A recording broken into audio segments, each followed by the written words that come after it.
ನಮಸ್ಕಾರ ಗೆಳೆಯರೇ, ದೇಶ ಪ್ರೇಮಿಗಳೇ, ನಮ್ಮ ಕನ್ನಡ ಡಿಫೆನ್ಸ್ ನ್ಯೂಸ್ ಯೂಟ್ಯೂಬ್ ಚಾನಲ್ಗೆ ಸ್ವಾಗತ ನಿಮಗೆ.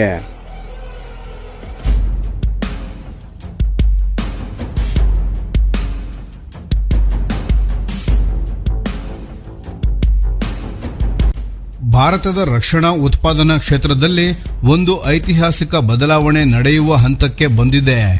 ಭಾರತದ ಅತ್ಯಂತ ಮಹತ್ವಾಕಾಂಕ್ಷಿ 5th generation stealth fighter jet ಯೋಜನೆಯಾದ AMCA ಅಂದರೆ ಅಡ್ವಾನ್ಸ್ಡ್ ಮೀಡಿಯಂ ಕಂಬ್ಯಾಟ್ ಏರ್ಕ್ರಾಫ್ಟ್ ಕಾರ್ಯಕ್ರಮದಲ್ಲಿ ಈಗ ಒಂದು ದೊಡ್ಡ ಹೊಸ ವ್ಯವಸ್ಥೆ ಜಾರಿಗೆ ಬರಬಹುದು. ಹೊಸ ಯೋಜನೆಯ ಪ್ರಕಾರ AMCA ಯುದ್ಧ ವಿಮಾನವನ್ನು ನಿರ್ಮಿಸಲು ಆಯ್ಕೆಯಾಗುವ ಖಾಸಗಿ ಕೈಗಾರಿಕಾ ಒಕ್ಕೂಟಕ್ಕೆ ತಮ್ಮದೇ ಆದ ಟೆಸ್ಟ್ ಪೈಲಟ್ಗಳನ್ನು ನೇಮಿಸಿಕೊಳ್ಳುವ ಅಧಿಕಾರ ನೀಡುವ ಸಾಧ್ಯತೆ ಇದೆ. ಇದು ಸಾಮಾನ್ಯ ನಿರ್ಧಾರವಲ್ಲ ಸ್ನೇಹಿತರೆ, ಏಕೆಂದರೆ ಭಾರತದಲ್ಲಿ ಇಷ್ಟು ದಿನ ಅತ್ಯಾಧುನಿಕ ಯುದ್ಧ ವಿಮಾನಗಳ ಪರೀಕ್ಷೆ ಮತ್ತು ವಿತರಣೆಯ ಜವಾಬ್ದಾರಿ ಬಹುತೇಕ ಸರ್ಕಾರಿ ಸಂಸ್ಥೆಗಳ ಕೈಯಲ್ಲೇ ಇತ್ತು. ಆದರೆ ಈಗ ಮೊದಲ ಬಾರಿಗೆ ಖಾಸಗಿ ವಲಯಕ್ಕೆ ಯುದ್ಧ ವಿಮಾನದ ನಿರ್ಮಾಣದ ಜೊತೆಗೆ ಫ್ಲೈಟ್ ಟೆಸ್ಟಿಂಗ್ ಮತ್ತು ಡೆಲಿವರಿ ಪ್ರಕ್ರಿಯೆಯಲ್ಲಿಯೂ ನೇರ ಹೊಣೆಗಾರಿಕೆಯನ್ನು ನೀಡಲಾಗುತ್ತಿದೆ. ಸುಮಾರು 15,000 ಕೋಟಿ ಮೌಲ್ಯದ AMCA ಯೋಜನೆ ಉತ್ಪಾದನಾ ಹಂತಕ್ಕೆ ಪ್ರವೇಶಿಸಿದ ನಂತರ ಈ ಖಾಸಗಿ ಸಂಸ್ಥೆಗಳ ಟೆಸ್ಟ್ ಪೈಲಟ್ಗಳು ಕಸ್ಟಮರ್ ಅಕ್ಸೆಪ್ಟೆನ್ಸ್ ಫ್ಲೈಟ್ಸ್ ಅಥವಾ CAF ಮತ್ತು ಪ್ರೀ ಡೆಲಿವರಿ ಎವಾಲ್ಯುವೇಷನ್ ಫ್ಲೈಟ್ಗಳನ್ನು ನಡೆಸಲಿದ್ದಾರೆ.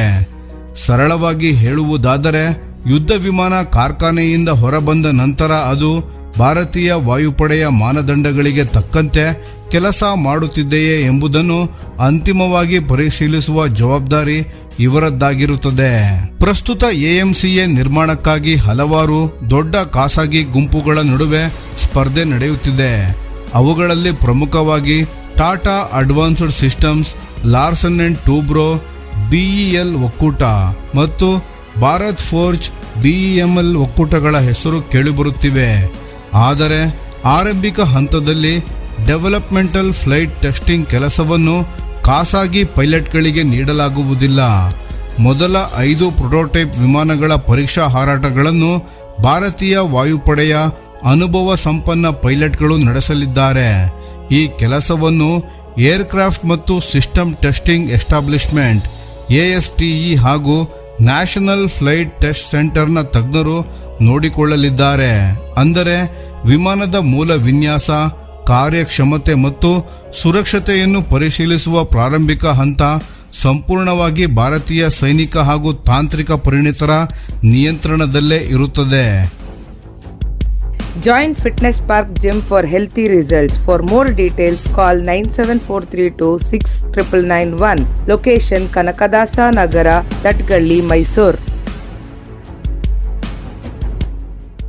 ನಿಜವಾದ ಬದಲಾವಣೆ ಆಗುವುದು ಪ್ರೊಟೋಟೈಪ್ ಹಂತ ಮುಗಿದು ಮಾಸ್ ಪ್ರೊಡಕ್ಷನ್ ಪ್ರಾರಂಭವಾದಾಗ.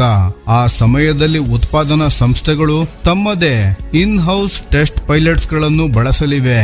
ಈ ಪೈಲಟ್ಗಳು ವಿಮಾನದ ಎಲ್ಲ ಪ್ರಮುಖ ವ್ಯವಸ್ಥೆಗಳನ್ನು ಪರಿಶೀಲಿಸಿ ಅದರ ಕಾರ್ಯಕ್ಷಮತೆಯನ್ನು ದೃಢಪಡಿಸಿ ಕೊನೆಯ ಅಕ್ಸೆಪ್ಟೆನ್ಸ್ ಮಿಷನ್ ಅನ್ನು ಪೂರ್ಣಗೊಳಿಸಿದ ನಂತರವೇ ಭಾರತೀಯ ವಾಯುಪಡೆ ಅಧಿಕೃತವಾಗಿ ಆ ಯುದ್ಧ ವಿಮಾನವನ್ನು ಸ್ವೀಕರಿಸಲಿದೆ. ಜಾಗತಿಕ ಮಟ್ಟದಲ್ಲಿ ನೋಡಿದರೆ ಇದು ಹೊಸ ಕಲ್ಪನೆಯನ್ನಲ್ಲ. ಅಮೆರಿಕ ಮತ್ತು ಯುರೋಪಿನ ಅನೇಕ ಏರೋಸ್ಪೇಸ್ ಕಂಪನಿಗಳು ಈಗಾಗಲೇ ತಮ್ಮದೇ ಟೆಸ್ಟ್ ಪೈಲಟ್ಗಳ ಮೂಲಕ ಇಂತಹ ಕೆಲಸಗಳನ್ನು ಮಾಡುತ್ತಿವೆ. ಆದರೆ ಭಾರತದ ಮಟ್ಟಿಗೆ ನೋಡಿದರೆ ಸ್ಟೆಲ್ತ್ ಫೈಟರ್ ಯೋಜನೆಯಲ್ಲಿ ಈ ಮಾದರಿಯನ್ನು ಅಳವಡಿಸಿಕೊಳ್ಳುವುದು ಐತಿಹಾಸಿಕ ಹೆಜ್ಜೆಯಾಗಿದೆ. ಈ ನಿರ್ಧಾರದ ಹಿಂದೆ ಇರುವ ಪ್ರಮುಖ ಉದ್ದೇಶವೇ ಆತ್ಮನಿರ್ಭರ ಭಾರತದ ದೃಷ್ಟಿಕೋನ. ಅಂದರೆ ಅತ್ಯಾಧುನಿಕ ರಕ್ಷಣಾ ಯೋಜನೆಗಳಲ್ಲಿ ಖಾಸಗಿ ವಲಯದ ಪಾತ್ರವನ್ನು ಹೆಚ್ಚಿಸುವುದು ಮತ್ತು ದೇಶೀಯ ಸಾಮರ್ಥ್ಯವನ್ನು ನಿರ್ಮಿಸುವುದು. ಇದರಿಂದ ಹಲವು ಲಾಭಗಳು ದೊರೆಯಲಿವೆ. ಮೊದಲನೆಯದಾಗಿ ಫ್ಲೈಟ್ ಟೆಸ್ಟಿಂಗ್ ಪ್ರಕ್ರಿಯೆ ವೇಗವಾಗುತ್ತದೆ. ಎರಡನೆಯದಾಗಿ ಭಾರತೀಯ ವಾಯುಪಡೆಯ ಮೇಲಿರುವ ಕಾರ್ಯಭಾರ ಕಡಿಮೆಯಾಗುತ್ತದೆ. ಮೂರನೆಯದಾಗಿ ದೇಶದೊಳಗೆ ಅತ್ಯುನ್ನತ ಮಟ್ಟದ ಏರೋಸ್ಪೇಸ್ ಪರಿಣಿತರನ್ನು ಬೆಳೆಸಲು ಸಾಧ್ಯವಾಗುತ್ತದೆ. ವಿಶೇಷವಾಗಿ ಅಡ್ವಾನ್ಸ್ಡ್ ಏವಿಯಾನಿಕ್ಸ್, ಸೂಪರ್ ಕ್ರೂಸ್ ಮತ್ತು ಲೋ ಅಬ್ಸರ್ವಬಲ್ ಫ್ಲೈಟ್ ಡೈನಾಮಿಕ್ಸ್ ತರಹದ ಅತ್ಯಾಧುನಿಕ ತಂತ್ರಜ್ಞಾನಗಳಲ್ಲಿ ಭಾರತೀಯ ಖಾಸಗಿ ವಲಯದ ಸಾಮರ್ಥ್ಯ ಹೆಚ್ಚಾಗಲಿದೆ. ಆದರೆ ಇದಕ್ಕೆ ತುಂಬ ಕಠಿಣ ನಿಯಮಗಳಿರುತ್ತದೆ. ಆಯ್ಕೆಯಾಗುವ ಕಂಪನಿಯು ತನ್ನ ಟೆಸ್ಟ್ ಪೈಲಟ್ಗಳಿಗೆ ಅತ್ಯುನ್ನತ ಮಟ್ಟದ ತರಬೇತಿಯನ್ನು ನೀಡಬೇಕಾಗುತ್ತದೆ. ಈ ಪೈಲಟ್ಗಳು ಭಾರತೀಯ ವಾಯುಪಡೆ ಮತ್ತು ಸೆಮಿಲಾಕ್ ಜೊತೆ ಸೇರಿ ಎಲ್ಲ ಏವಿಯೇಷನ್ ಸೇಫ್ಟಿ ಮಾನದಂಡಗಳನ್ನು ಪೂರೈಸಬೇಕಾಗುತ್ತದೆ. ಅಂದರೆ ಇದು ಸಂಪೂರ್ಣ ನಿಯಂತ್ರಿತ ಮತ್ತು ಪ್ರಮಾಣೀಕೃತ ವ್ಯವಸ್ಥೆಯಾಗಿರುತ್ತದೆ. ಇನ್ನೊಂದು ಮಹತ್ವದ ಅಂಶ ಎಂದರೆ AMCA ಯೋಜನೆಯ ಅಡಿಯಲ್ಲಿ ಒಟ್ಟು ಸುಮಾರು 1800 ಕಡ್ಡಾಯ ಡೆವಲಪ್ಮೆಂಟಲ್ ಫ್ಲೈಟ್ಸ್ಗಳನ್ನು ಕೇವಲ 84 ತಿಂಗಳ ಗಡುವಿನೊಳಗೆ ಪೂರ್ಣಗೊಳಿಸಬೇಕಾಗಿದೆ. ಈ ದೊಡ್ಡ ಗುರಿಯನ್ನು ಸಮಯಕ್ಕೆ ಪೂರ್ಣಗೊಳಿಸಲು ಖಾಸಗಿ ವಲಯದ ಟೆಸ್ಟ್ ಪೈಲಟ್ಗಳು ಪ್ರಮುಖ ಪಾತ್ರ ವಹಿಸುವ ಸಾಧ್ಯತೆ ಇದೆ. ಪ್ರಸ್ತುತ ಗುರಿಯ ಪ್ರಕಾರ AMCAಯ ಮೊದಲ ಆಪರೇಷನಲ್ ಡೆಲಿವರಿ ಸುಮಾರು 2035ರ ವೇಳೆಗೆ ಆರಂಭವಾಗುವ ನಿರೀಕ್ಷೆ ಇದೆ. ಈ ಯೋಜನೆ ಯಶಸ್ವಿಯಾದರೆ ಭಾರತವು ಕೇವಲ ಯುದ್ಧ ವಿಮಾನಗಳನ್ನು ನಿರ್ಮಿಸುವ ರಾಷ್ಟ್ರವಾಗಿರುವುದಿಲ್ಲ, ಬದಲಾಗಿ ಅತ್ಯಾಧುನಿಕ ಸ್ಟೆಲ್ತ್ ಕಂಬ್ಯಾಟ್ ಏರ್ಕ್ರಾಫ್ಟ್ಗಳನ್ನು ಸ್ವತಂತ್ರವಾಗಿ ವಿನ್ಯಾಸಗೊಳಿಸಿ, ಪರೀಕ್ಷಿಸಿ, ಪ್ರಮಾಣೀಕರಿಸಿ ಮತ್ತು ಜಾಗತಿಕ ಮಟ್ಟದಲ್ಲಿ ಉತ್ಪಾದಿಸುವ ಶಕ್ತಿಶಾಲಿ ಏರೋಸ್ಪೇಸ್ ರಾಷ್ಟ್ರವಾಗಿ ಹೊರಹೊಮ್ಮಲಿವೆ. ಒಟ್ಟಾರೆ ನೋಡಿದರೆ AMCA ಯೋಜನೆಯಲ್ಲಿ ಖಾಸಗಿ ಟೆಸ್ಟ್ ಪೈಲಟ್ಗಳಿಗೆ ಅವಕಾಶ ನೀಡುವುದು ಕೇವಲ ಒಂದು ನೀತಿ ಬದಲಾವಣೆ ಅಲ್ಲ, ಇದು ಭಾರತದ ರಕ್ಷಣಾ ಉದ್ಯಮದಲ್ಲಿ ಹೊಸ ಯುಗದ ಆರಂಭವಾಗಬಹುದು. ಸ್ನೇಹಿತರೆ, ಈ ವಿಷಯದ ಬಗ್ಗೆ ನಿಮ್ಮ ಅನಿಸಿಕೆ ಮತ್ತು ಅಭಿಪ್ರಾಯಗಳನ್ನು ದಯವಿಟ್ಟು ಕಾಮೆಂಟ್ ಮಾಡಿ ತಿಳಿಸಿ. ಧನ್ಯವಾದಗಳು.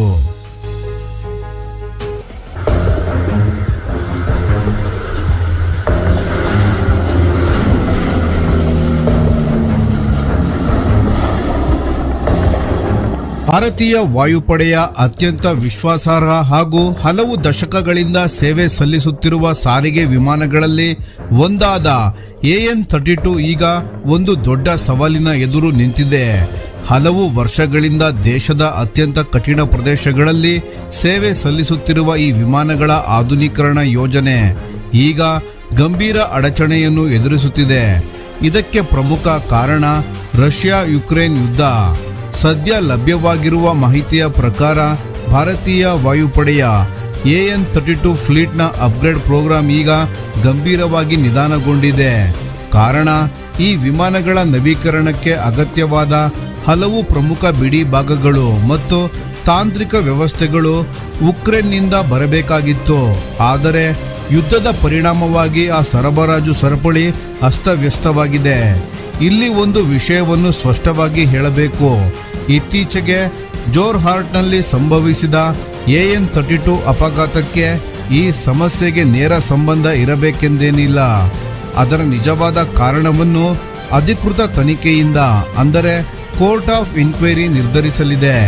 ಆದರೆ ದೀರ್ಘಾವಧಿಯಲ್ಲಿ ನೋಡಿದರೆ ಯುದ್ಧವು ಈ ವಿಮಾನಗಳ ನವೀಕರಣ ಕಾರ್ಯಕ್ರಮದ ಮೇಲೆ ಪರಿಣಾಮ ಬೀರಿದೆ ಎಂಬುದು ಸ್ಪಷ್ಟವಾಗಿದೆ. ಸ್ವಲ್ಪ ಹಿನ್ನೆಲೆ ನೋಡಿದರೆ ಭಾರತವು ಸುಮಾರು $400 ಮಿಲಿಯನ್ ಮೌಲ್ಯದ ಒಪ್ಪಂದವನ್ನು ಉಕ್ರೇನ್ ಜೊತೆ ಮಾಡಿಕೊಂಡಿತ್ತು. ಇದರ ಉದ್ದೇಶ ಭಾರತೀಯ ವಾಯುಪಡೆಯ ಸುಮಾರು 100 AN-32 ವಿಮಾನಗಳನ್ನು ಆಧುನೀಕರಿಸಲಾಗುವುದು. ಈ ಯೋಜನೆಯಡಿಯಲ್ಲಿ ಏನು ಮಾಡಬೇಕಿತ್ತು? ಮೊದಲನೆಯದಾಗಿ ವಿಮಾನದ ಸಂಪೂರ್ಣ ಏರ್ ಫ್ರೇಮ್ ಓವರ್ಹಾಲ್ ಮಾಡಬೇಕಿತ್ತು. ಎರಡನೆಯದಾಗಿ ಅದರಲ್ಲಿರುವ ಇವಾಚೆಂಕೋ AI-20 ಇಂಜಿನ್ಸ್ಗಳನ್ನು ನವೀಕರಿಸಿ ಅದರ ಕಾರ್ಯಕ್ಷಮತೆಯನ್ನು ಹೆಚ್ಚಿಸಬೇಕಿತ್ತು.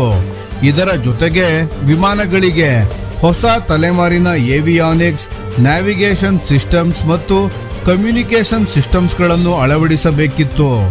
ಅಂದರೆ ಹೊರಗೆ ಹಳೆಯದಾಗಿ ಕಾಣುವ ವಿಮಾನವೇ ಒಳಗೆ ಬಹುತೇಕ ಹೊಸ ಸಾಮರ್ಥ್ಯವನ್ನು ಪಡೆಯಬೇಕಿತ್ತು. ಆದರೆ ಇದು ಮೊದಲ ಬಾರಿಗೆ ಸಮಸ್ಯೆಗೆ ಸಿಲುಕಿದ ಯೋಜನೆ ಅಲ್ಲ. ಇದಕ್ಕೂ ಮುಂಚೆ 2015ರಲ್ಲಿ ರಷ್ಯಾ ಮತ್ತು ಉಕ್ರೇನ್ ನಡುವೆ ನಡೆದ ಸಂಘರ್ಷದ ಸಮಯದಲ್ಲೂ ಇದೇ ಯೋಜನೆಗೆ ಹೊಡೆತ ಬಿದ್ದಿತ್ತು. ನಂತರ ಪರಿಸ್ಥಿತಿ ಸುಧಾರಿಸಿದಾಗ ಮತ್ತೆ ಯೋಜನೆ ಮುಂದುವರಿಯಿತು. ಆದರೆ ಈಗ ಮತ್ತೆ ಹೊಸ ಹಂತದ ಯುದ್ಧ ಆರಂಭವಾದ ನಂತರ ಈ ಕೆಲಸ ಮತ್ತೊಮ್ಮೆ ನಿಧಾನಗೊಂಡಿದೆ. ಪ್ರಸ್ತುತ ಈ ನವೀಕರಣದ ಕೆಲಸವನ್ನು IAF ಬೇಸ್ ರಿಪೇರ್ ಡಿಪೋರ್ಟ್ ಕಾನ್ಪುರ್ನಲ್ಲಿ ನಡೆಸಲಾಗುತ್ತಿದೆ. ಇಲ್ಲಿ ದೊಡ್ಡ ಪ್ರಶ್ನೆ ಏನೆಂದರೆ AN-32ಗಳನ್ನು ಈಗಲೂ ಏಕೆ ಮುಂದುವರಿಸಬೇಕು? ಅದಕ್ಕೆ ಉತ್ತರ ಬಹಳ ಮುಖ್ಯ ಸ್ನೇಹಿತರೆ. ಭಾರತೀಯ ವಾಯುಪಡೆಯ ಮುಂದಿನ ತಲೆಮಾರಿನ ಮೀಡಿಯಂ ಟ್ರಾನ್ಸ್ಪೋರ್ಟ್ ಏರ್ಕ್ರಾಫ್ಟ್ MTA-ಗಳನ್ನು ತರಲು ಸಿದ್ಧತೆ ಮಾಡುತ್ತಿದೆ. ಅದರ ರಿಕ್ವೆಸ್ಟ್ ಫಾರ್ ಪ್ರಪೋಸಲ್ RFP ಅಂತಿಮ ಹಂತದಲ್ಲಿದೆ.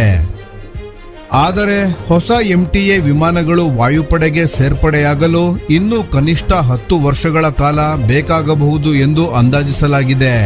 ಆದ್ದರಿಂದ ಆ ಅವಧಿಯವರೆಗೆ AN-32 ವಿಮಾನಗಳನ್ನು ಕಾರ್ಯಾಚರಣೆಯಲ್ಲಿ ಉಳಿಸಬೇಕಾಗುತ್ತದೆ.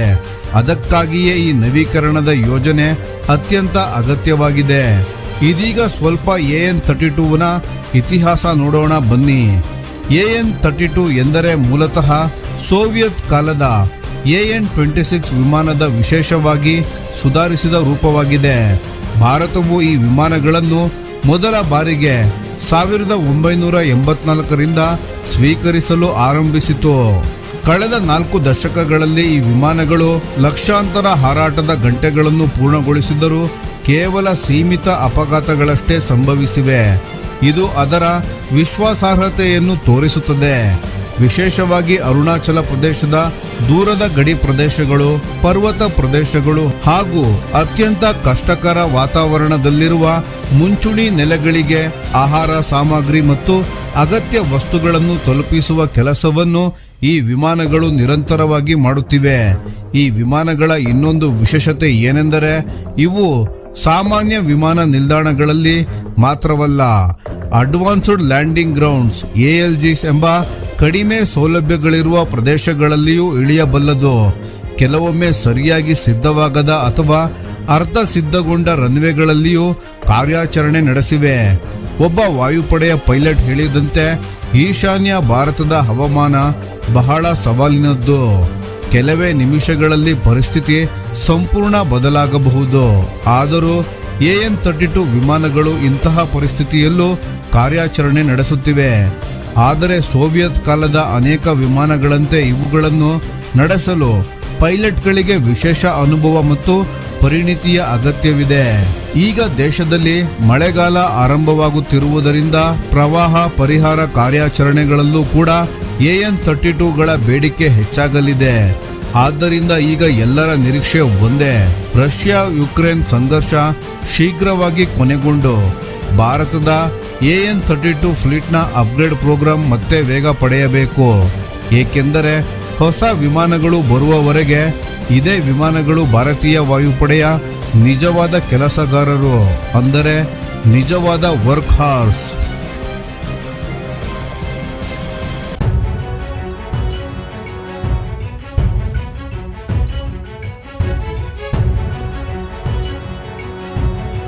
ಭಾರತ ರಷ್ಯಾ ಸೇರಿ ಅಭಿವೃದ್ಧಿಪಡಿಸುತ್ತಿರುವ ಚಿಕ್ಕ ಗಾತ್ರದ ಹೈಪರ್ಸಾನಿಕ್ ಬ್ರಹ್ಮೋಸ್ ಭಾರತದ ರಕ್ಷಣಾ ಸಾಮರ್ಥ್ಯಕ್ಕೆ ಹೊಸ ವೇಗ. ಭಾರತದ ರಕ್ಷಣಾ ಸಾಮರ್ಥ್ಯವನ್ನು ಮತ್ತೊಂದು ಹಂತಕ್ಕೆ ಕೊಂಡೊಯ್ಯುವ ದೊಡ್ಡ ಬೆಳವಣಿಗೆ ಈಗ ಹೊರಬಂದಿದೆ. ಭಾರತ ಮತ್ತು ರಷ್ಯಾ ಹಲವು ವರ್ಷಗಳಿಂದ ಒಟ್ಟಿಗೆ ಅಭಿವೃದ್ಧಿಪಡಿಸುತ್ತಿರುವ ಪ್ರಸಿದ್ಧ ಬ್ರಹ್ಮೋಸ್ ಮಿಸೈಲ್ ಪ್ರೋಗ್ರಾಂ ಈಗ ಹೊಸ ದಿಕ್ಕಿನಲ್ಲಿ ಸಾಗುತ್ತಿದೆ. ಇತ್ತೀಚಿನ ಮಾಹಿತಿಯ ಪ್ರಕಾರ ಭಾರತ ಮತ್ತು ರಷ್ಯಾ ಈಗ ಚಿಕ್ಕ ಗಾತ್ರದ ಬ್ರಹ್ಮೋಸ್ ಕ್ಷಿಪಣಿಗಳು ಹಾಗೂ ಹೈಪರ್ಸಾನಿಕ್ ವರ್ಗದ ಹೊಸ ಆವೃತ್ತಿಗಳ ಅಭಿವೃದ್ಧಿಯ ಮೇಲೆ ಕೆಲಸ ಮಾಡುತ್ತಿವೆ. ಈ ವಿಷಯವನ್ನು ರಷ್ಯಾದ ಭಾರತದ ರಾಯಭಾರಿಯಾದ ಡೆನಿಸ್ ಆಲಿಪೋವ್ ದೃಢಪಡಿಸಿದ್ದಾರೆ ಎನ್ನಲಾಗಿದೆ. ಆದರೆ ಈ ಹೊಸ ಯೋಜನೆಯ ಮಹತ್ವ ಏನು? ಚಿಕ್ಕ ಬ್ರಹ್ಮೋಸ್ ಯಾಕೆ ಬೇಕು? ಹೈಪರ್ಸಾನಿಕ್ ಎಂದರೆ ನಿಜವಾಗಿ ಏನು ಮತ್ತು ಇದು ಭಾರತದ ಸೈನಿಕ ಸಾಮರ್ಥ್ಯವನ್ನು ಹೇಗೆ ಬದಲಾಯಿಸಬಹುದು? ಈಗ ಸಂಪೂರ್ಣವಾಗಿ ನೋಡೋಣ. ಮೊದಲು ಬ್ರಹ್ಮೋಸ್ ಎಂದರೇನು? ಬ್ರಹ್ಮೋಸ್ ಎನ್ನುವುದು ಭಾರತ ಮತ್ತು ರಷ್ಯಾ ಜಂಟಿಯಾಗಿ ಅಭಿವೃದ್ಧಿಪಡಿಸಿದ ಅತ್ಯಾಧುನಿಕ ಕ್ರೂಸ್ ಮಿಸೈಲ್ ಸಿಸ್ಟಮ್ ಆಗಿದೆ. ಈ ಯೋಜನೆ 1998ರಲ್ಲಿ ಆರಂಭವಾಯಿತು. ಆಗ ಭಾರತ ರಷ್ಯಾ ಒಪ್ಪಂದದ ಮೂಲಕ ಬ್ರಹ್ಮೋಸ್ ಏರೋಸ್ಪೇಸ್ ಸಂಸ್ಥೆಯನ್ನು ಸ್ಥಾಪಿಸಲಾಯಿತು. ಇಂದು ಬ್ರಹ್ಮೋಸ್ ಭಾರತೀಯ ಸೇನೆಯ 3 ಪ್ರಮುಖ ವಿಭಾಗಗಳಾದ ಇಂಡಿಯನ್ ಆರ್ಮಿ, ಇಂಡಿಯನ್ ನೇವಿ ಮತ್ತು ಇಂಡಿಯನ್ ಏರ್ ಫೋರ್ಸ್ ಬಳಸುತ್ತಿರುವ ಅತ್ಯಂತ ಪರಿಣಾಮಕಾರಿ ಕ್ಷಿಪಣಿ ವ್ಯವಸ್ಥೆಗಳಲ್ಲಿ ಒಂದಾಗಿದೆ. ಇದರ ವಿಶೇಷತೆ ಏನೆಂದರೆ ಈ ಕ್ಷಿಪಣಿಯನ್ನು ಒಂದೇ ರೀತಿಯ ವೇದಿಕೆಗೆ ಮಾತ್ರ ಸೀಮಿತಗೊಳಿಸಲಾಗಿಲ್ಲ. ಇದನ್ನು ನೆಲದಿಂದ ಉಡಾವಣೆ ಮಾಡಬಹುದು, ಯುದ್ಧ ನೌಕೆಗಳಿಂದ ಉಡಾವಣೆ ಮಾಡಬಹುದು, ಯುದ್ಧ ವಿಮಾನಗಳಿಂದ ಹಾರಿಸಬಹುದು, ಜಲಾಂತರ್ಗಾಮಿ ನೌಕೆಗಳಿಂದಲೂ ಉಡಾಯಿಸಬಹುದು. ಅಂದರೆ ಒಂದೇ ಕ್ಷಿಪಣಿ ಅನೇಕ ಯುದ್ಧ ಪರಿಸ್ಥಿತಿಗಳಲ್ಲಿ ಬಳಸಬಹುದಾದ ಸಾಮರ್ಥ್ಯ ಹೊಂದಿದೆ. ಉದಾಹರಣೆಗೆ ಭಾರತೀಯ ವಾಯುಪಡೆಯ ಸು-30 MKI ಯುದ್ಧ ವಿಮಾನದಿಂದ ಏರ್ ಲಾಂಚ್ಡ್ ಬ್ರಹ್ಮೋಸ್ ಯಶಸ್ವಿಯಾಗಿ ಪರೀಕ್ಷಿಸಲಾಗಿದೆ. ಈಗ ಬರುತ್ತಿರುವ ಪ್ರಶ್ನೆ, ಚಿಕ್ಕ ಗಾತ್ರದ ಬ್ರಹ್ಮೋಸ್ ಯಾಕೆ ಅಗತ್ಯ? ಇಂದಿನ ಯುದ್ಧ ತಂತ್ರಜ್ಞಾನದಲ್ಲಿ ಕೇವಲ ದೊಡ್ಡ ಮತ್ತು ಭಾರವಾದ ಆಯುಧಗಳ ಕಾಲ ಮಾತ್ರ ಉಳಿದಿಲ್ಲ.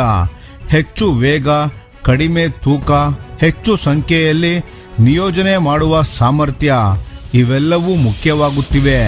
ಅದಕ್ಕಾಗಿ ಈಗ ಅಭಿವೃದ್ಧಿಯಲ್ಲಿರುವ ಬ್ರಹ್ಮೋಸ್ NG ನೆಕ್ಸ್ಟ್ ಜನರೇಷನ್ ಮೇಲೆ ವಿಶೇಷ ಗಮನ ಇದೆ.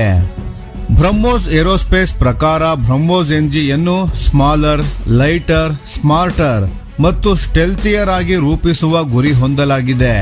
ಅಂದರೆ ಇದು ಗಾತ್ರದಲ್ಲಿ ಚಿಕ್ಕದಾಗಿರುತ್ತದೆ, ತೂಕದಲ್ಲಿ ಕಡಿಮೆ ಇರುತ್ತದೆ, ತಂತ್ರಜ್ಞಾನದಲ್ಲಿ ಇನ್ನಷ್ಟು ಬುದ್ಧಿವಂತವಾಗಿರುತ್ತದೆ ಮತ್ತು ಶತ್ರುಗಳ ರೆಡಾರ್ಗೆ ಪತ್ತೆಯಾಗುವುದು ಇನ್ನಷ್ಟು ಕಷ್ಟವಾಗಬಹುದು.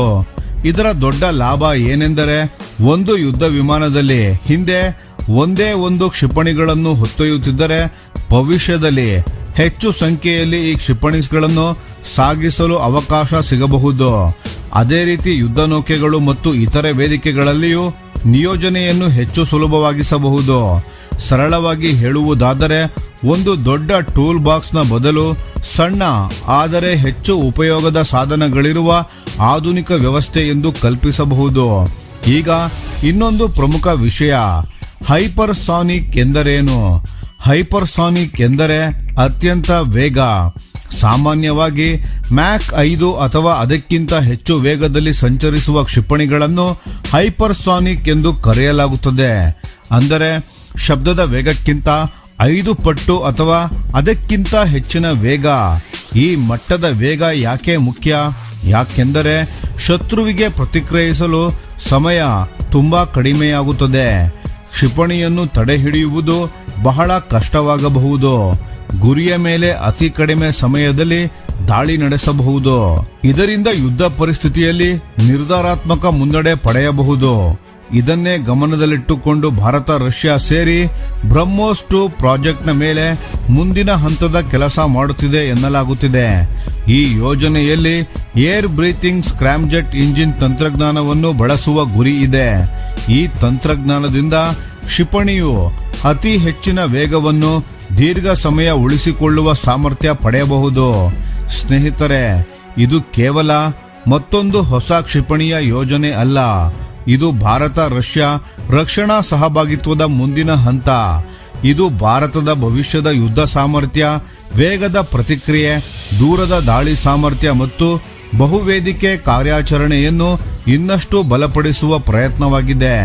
ಮುಂದಿನ ದಿನಗಳಲ್ಲಿ ಚಿಕ್ಕ ಗಾತ್ರದ ಬ್ರಹ್ಮೋಸ್ ಮತ್ತು ಹೈಪರ್ಸಾನಿಕ್ ವ್ಯವಸ್ಥೆಗಳು ಭಾರತೀಯ ಸೇನೆಗೆ ಶಕ್ತಿಗೆ ಹೊಸ ಆಯಾಮ ನೀಡುತ್ತವೆಯೇ ಎಂಬುದನ್ನು ಜಗತ್ತೇ ಗಮನಿಸುತ್ತಿದೆ.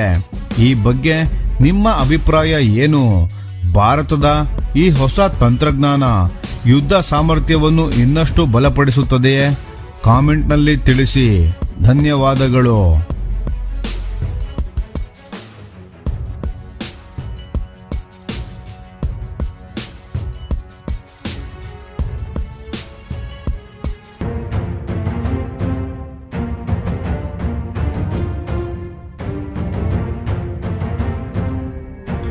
ಭಾರತೀಯ ನೌಕಾಪಡೆಯ ಮತ್ತೊಂದು ದೊಡ್ಡ ಸಾಧನೆ ಈ ವಾರ ಕೋಲ್ಕತ್ತಾದಲ್ಲಿ ಒಂದೇ ಸಮಾರಂಭದಲ್ಲಿ 3 ಯುದ್ಧ ನೌಕೆಗಳ ಸೇರ್ಪಡೆ. INS Dunagiri, INS ಆಗ್ರೈ, INS Sanshodhak. ಭಾರತೀಯ ನೌಕಾಪಡೆ ತನ್ನ ಆಧುನೀಕರಣದ ದಾರಿಯಲ್ಲಿ ಮತ್ತೊಂದು ಮಹತ್ವದ ಹೆಜ್ಜೆ ಇಡಲು ಸಿದ್ಧವಾಗಿದೆ. ಈ ವಾರ ಕೋಲ್ಕತ್ತಾದಲ್ಲಿ ನಡೆಯಲಿರುವ ವಿಶೇಷ ಸಮಾರಂಭದಲ್ಲಿ ಒಂದೇ ವೇದಿಕೆಯಲ್ಲಿ 3 ಹೊಸ ನೌಕಾ ವೇದಿಕೆಗಳನ್ನು ಭಾರತೀಯ ನೌಕಾಪಡೆ ಅಧಿಕೃತವಾಗಿ ಸೇವೆಗೆ ಸೇರಿಸಿಕೊಳ್ಳಲಿದೆ. ಈ 3 ಯುದ್ಧ ನೌಕೆಗಳು INS ದುನಗಿರಿ, INS ಆಗ್ರೈ ಮತ್ತು INS ಸಂಶೋಧಕ್. ಮೂಲಗಳ ಮಾಹಿತಿಯ ಪ್ರಕಾರ ಈ ಸಮಾರಂಭದಲ್ಲಿ ಕೇಂದ್ರ ಸರ್ಕಾರದ ಉನ್ನತ ಮಟ್ಟದ ಗಣ್ಯರುಗಳು ಭಾಗವಹಿಸುವ ಸಾಧ್ಯತೆ ಇದೆ. ಇದೇ ವೇಳೆ ಪ್ರಧಾನಮಂತ್ರಿ ನರೇಂದ್ರ ಮೋದಿ ಅವರ ಕೋಲ್ಕತ್ತಾ ಭೇಟಿಯ ವೇಳೆಗೆ ವೇಳಾಪಟ್ಟಿಗೆ ಈ ಕಾರ್ಯಕ್ರಮ ಹೊಂದಿಕೊಳ್ಳುವ ಸಾಧ್ಯತೆಗಳ ಬಗ್ಗೆ ಚರ್ಚೆಗಳು ನಡೆಯುತ್ತಿವೆ. ಒಂದೇ ದಿನ 3 ಪ್ರಮುಖ ಯುದ್ಧ ನೌಕೆಗಳು ಸೇವೆಗೆ ಸೇರಿಸುವುದು ಇತ್ತೀಚಿನ ವರ್ಷಗಳಲ್ಲಿ ಅಪರೂಪದ ಘಟನೆ. ಇದಕ್ಕೂ ಮೊದಲು ಕಳೆದ ವರ್ಷದ ಜನವರಿಯಲ್ಲಿ ಮುಂಬೈ ನೌಕಾ ಬೇಸ್ನಲ್ಲಿ ಪ್ರಧಾನಿ ನರೇಂದ್ರ ಮೋದಿ ಅವರು INS ಸೂರತ್, INS ನೀಲಗಿರಿ ಮತ್ತು INS ವಾಕ್ಷಿರನ್ನು ಒಂದೇ ಸಮಾರಂಭದಲ್ಲಿ ಸೇವೆಗೆ ಸೇರಿಸಿದ್ದರು. ಈಗ ಮತ್ತೆ ಅದೇ ರೀತಿಯ ಐತಿಹಾಸಿಕ ಕ್ಷಣವನ್ನು ಭಾರತೀಯ ನೌಕಾಪಡೆ ದಾಖಲಿಸಲು ಸಿದ್ಧವಾಗಿದೆ. ಮೊದಲು ಮಾತನಾಡೋಣ INS ದುನಗಿರಿಯ ಬಗ್ಗೆ. ಇದು ಪ್ರಾಜೆಕ್ಟ್ 17A ಫ್ರಿಗೇಟ್ ಪ್ರೋಗ್ರಾಂ ಅಡಿಯಲ್ಲಿ ನಿರ್ಮಿಸಲಾದ 5ನೇ ಫ್ರಿಗೇಟ್ ಆಗಿದ್ದು, garden reach ship builders and engineers GRSC ನಿರ್ಮಿಸಿರುವ ಈ ವರ್ಗದ 2ನೇ ಯುದ್ಧ ನೌಕೆಯಾಗಿದೆ. ಈ ನೌಕೆಯ ಪ್ರಮುಖ ಶಕ್ತಿ ಅದರ ಶಸ್ತ್ರಾಸ್ತ್ರ ವ್ಯವಸ್ಥೆಯಾಗಿದೆ. ಇದರಲ್ಲಿ ಅಳವಡಿಸಿರುವ ಬ್ರಹ್ಮೋಸ್ ಸೂಪರ್ಸಾನಿಕ್ ಕ್ರೂಸ್ ಮಿಸೈಲ್ ವ್ಯವಸ್ಥೆ ಸಮುದ್ರದ ಮೇಲೆ ಮತ್ತು ದೂರದ ಗುರಿಗಳ ವಿರುದ್ಧ ಅತ್ಯಂತ ವೇಗದ ದಾಳಿ ಸಾಮರ್ಥ್ಯವನ್ನು ಒದಗಿಸುತ್ತದೆ. ಅದರ ಜೊತೆಗೆ surface to air missile system ಹಾಗೂ ಕ್ಲೋಸ್ ಇನ್ ವೆಪನ್ ಸಿಸ್ಟಮ್ಸ್ ಕೂಡ ಇದರಲ್ಲಿ ಅಳವಡಿಸಲಾಗಿದೆ. ಇದರಿಂದ ವಾಯು ದಾಳಿ ಮತ್ತು ಹತ್ತಿರದ ಅಪಾಯಗಳಿಂದ ಯುದ್ಧ ನೌಕೆಯನ್ನು ರಕ್ಷಿಸಬಹುದು. ಈ ನೌಕೆಯ ಇನ್ನೊಂದು ವಿಶೇಷತೆ ಅದರ ಕೋರ್ಡಾಗ್ ಅಂದರೆ combined diesel or gas propulsion system. ಈ ತಂತ್ರಜ್ಞಾನದಿಂದ ಪರಿಸ್ಥಿತಿಗೆ ಅನುಗುಣವಾಗಿ ಡೀಸೆಲ್ ಅಥವಾ ಗ್ಯಾಸ್ ಟರ್ಬೈನ್ ಅನ್ನು ಬಳಸಿಕೊಂಡು ವೇಗ ಮತ್ತು ಕಾರ್ಯಕ್ಷಮತೆಯನ್ನು ಹೆಚ್ಚಿಸಬಹುದು.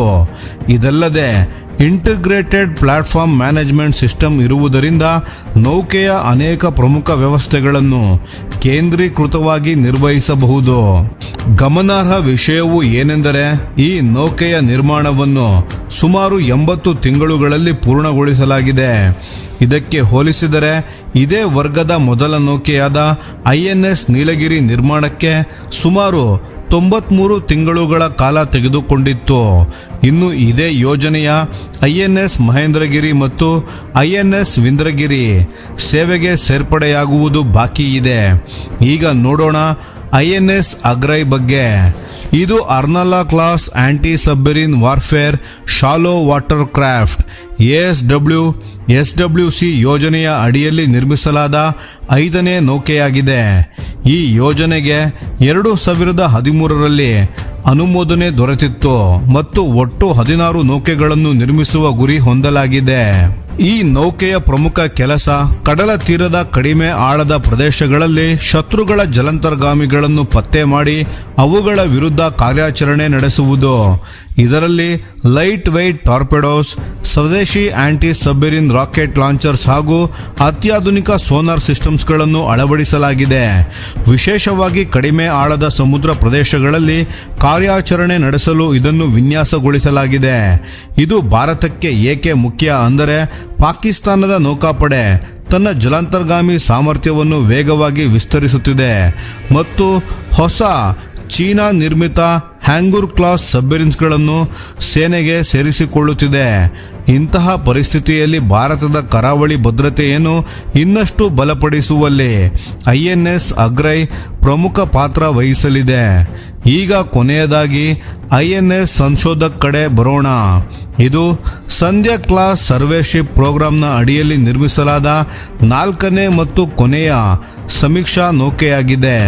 ಸುಮಾರು 110 ಮೀಟರ್ ಉದ್ದ ಹಾಗೂ ಸುಮಾರು 3300 ಟನ್ ಸಾಮರ್ಥ್ಯ ಹೊಂದಿರುವ ಈ ನೌಕೆ ನೇರ ಯುದ್ಧಕ್ಕಾಗಿ ಅಲ್ಲ, ಆದರೆ ಯುದ್ಧ ಸಿದ್ಧತೆಯಲ್ಲಿ ಅತ್ಯಂತ ಪ್ರಮುಖ ಪಾತ್ರ ವಹಿಸುತ್ತದೆ. ಇದರಲ್ಲಿ autonomous under water vehicles AUV, remotely operated vehicles ROV ಮತ್ತು ಅತ್ಯಾಧುನಿಕ ಹೈಡ್ರೋಗ್ರಾಫಿಕ್ ಸರ್ವೆ ಸಿಸ್ಟಮ್ಸ್ಗಳನ್ನು ಅಳವಡಿಸಲಾಗಿದೆ. ಈ ವ್ಯವಸ್ಥೆಗಳ ಮೂಲಕ ಸಮುದ್ರದ ತಳಭಾಗದ ನಕ್ಷೆ ತಯಾರಿಸುವುದು, ನೌಕಾಯಾನ ಮಾರ್ಗಗಳ ಸಮೀಕ್ಷೆ ನಡೆಸುವುದು ಹಾಗೂ ಭವಿಷ್ಯದ ಸಮುದ್ರ ಕಾರ್ಯಾಚರಣೆಗಳಿಗೆ ಮಾಹಿತಿ ಸಿದ್ಧಪಡಿಸುವುದು ಸಾಧ್ಯವಾಗುತ್ತದೆ. ಒಟ್ಟಾರೆ ನೋಡಿದರೆ INS ದುನಗಿರಿ ಭಾರತಕ್ಕೆ ಬಲಿಷ್ಠ ಮೇಲ್ಮೈ ಯುದ್ಧ ನೌಕೆಯ ಸಾಮರ್ಥ್ಯ ನೀಡಲಿದೆ. INS ಅಗ್ರೈ ಜಲಾಂತರ್ಗಾಮಿ ವಿರೋಧಿ ಕಾರ್ಯಾಚರಣೆಗಳನ್ನು ಮತ್ತಷ್ಟು ಶಕ್ತಿಶಾಲಿ ಮಾಡಲಿದೆ ಮತ್ತು INS ಸಂಶೋಧಕ್ ಸಮುದ್ರ ಸಮೀಕ್ಷೆ ಹಾಗೂ ಕಾರ್ಯಾಚರಣೆಯ ಸಿದ್ಧತೆಯನ್ನು ಮತ್ತೊಂದು ಹಂತಕ್ಕೆ ಕೊಂಡೊಯ್ಯಲಿದೆ. ಭಾರತೀಯ ನೌಕಾಪಡೆ ಈಗ ಕೇವಲ ಯುದ್ಧ ನೌಕೆಗಳ ಸಂಖ್ಯೆಯನ್ನು ಹೆಚ್ಚಿಸುತ್ತಿಲ್ಲ, ಅದು ಭವಿಷ್ಯದ ಸಮುದ್ರ ಯುದ್ಧಗಳಿಗಾಗಿ ತನ್ನ ಸಾಮರ್ಥ್ಯವನ್ನು ವೇಗವಾಗಿ ರೂಪಿಸಿಕೊಳ್ಳುತ್ತಿದೆ. ಸ್ನೇಹಿತರೆ, ಈ ವಿಷಯದ ಬಗ್ಗೆ ನಿಮ್ಮ ಅನಿಸಿಕೆ ಮತ್ತು ಅಭಿಪ್ರಾಯಗಳನ್ನು ದಯವಿಟ್ಟು ಕಾಮೆಂಟ್ನಲ್ಲಿ ತಿಳಿಸಿ. ಧನ್ಯವಾದಗಳು.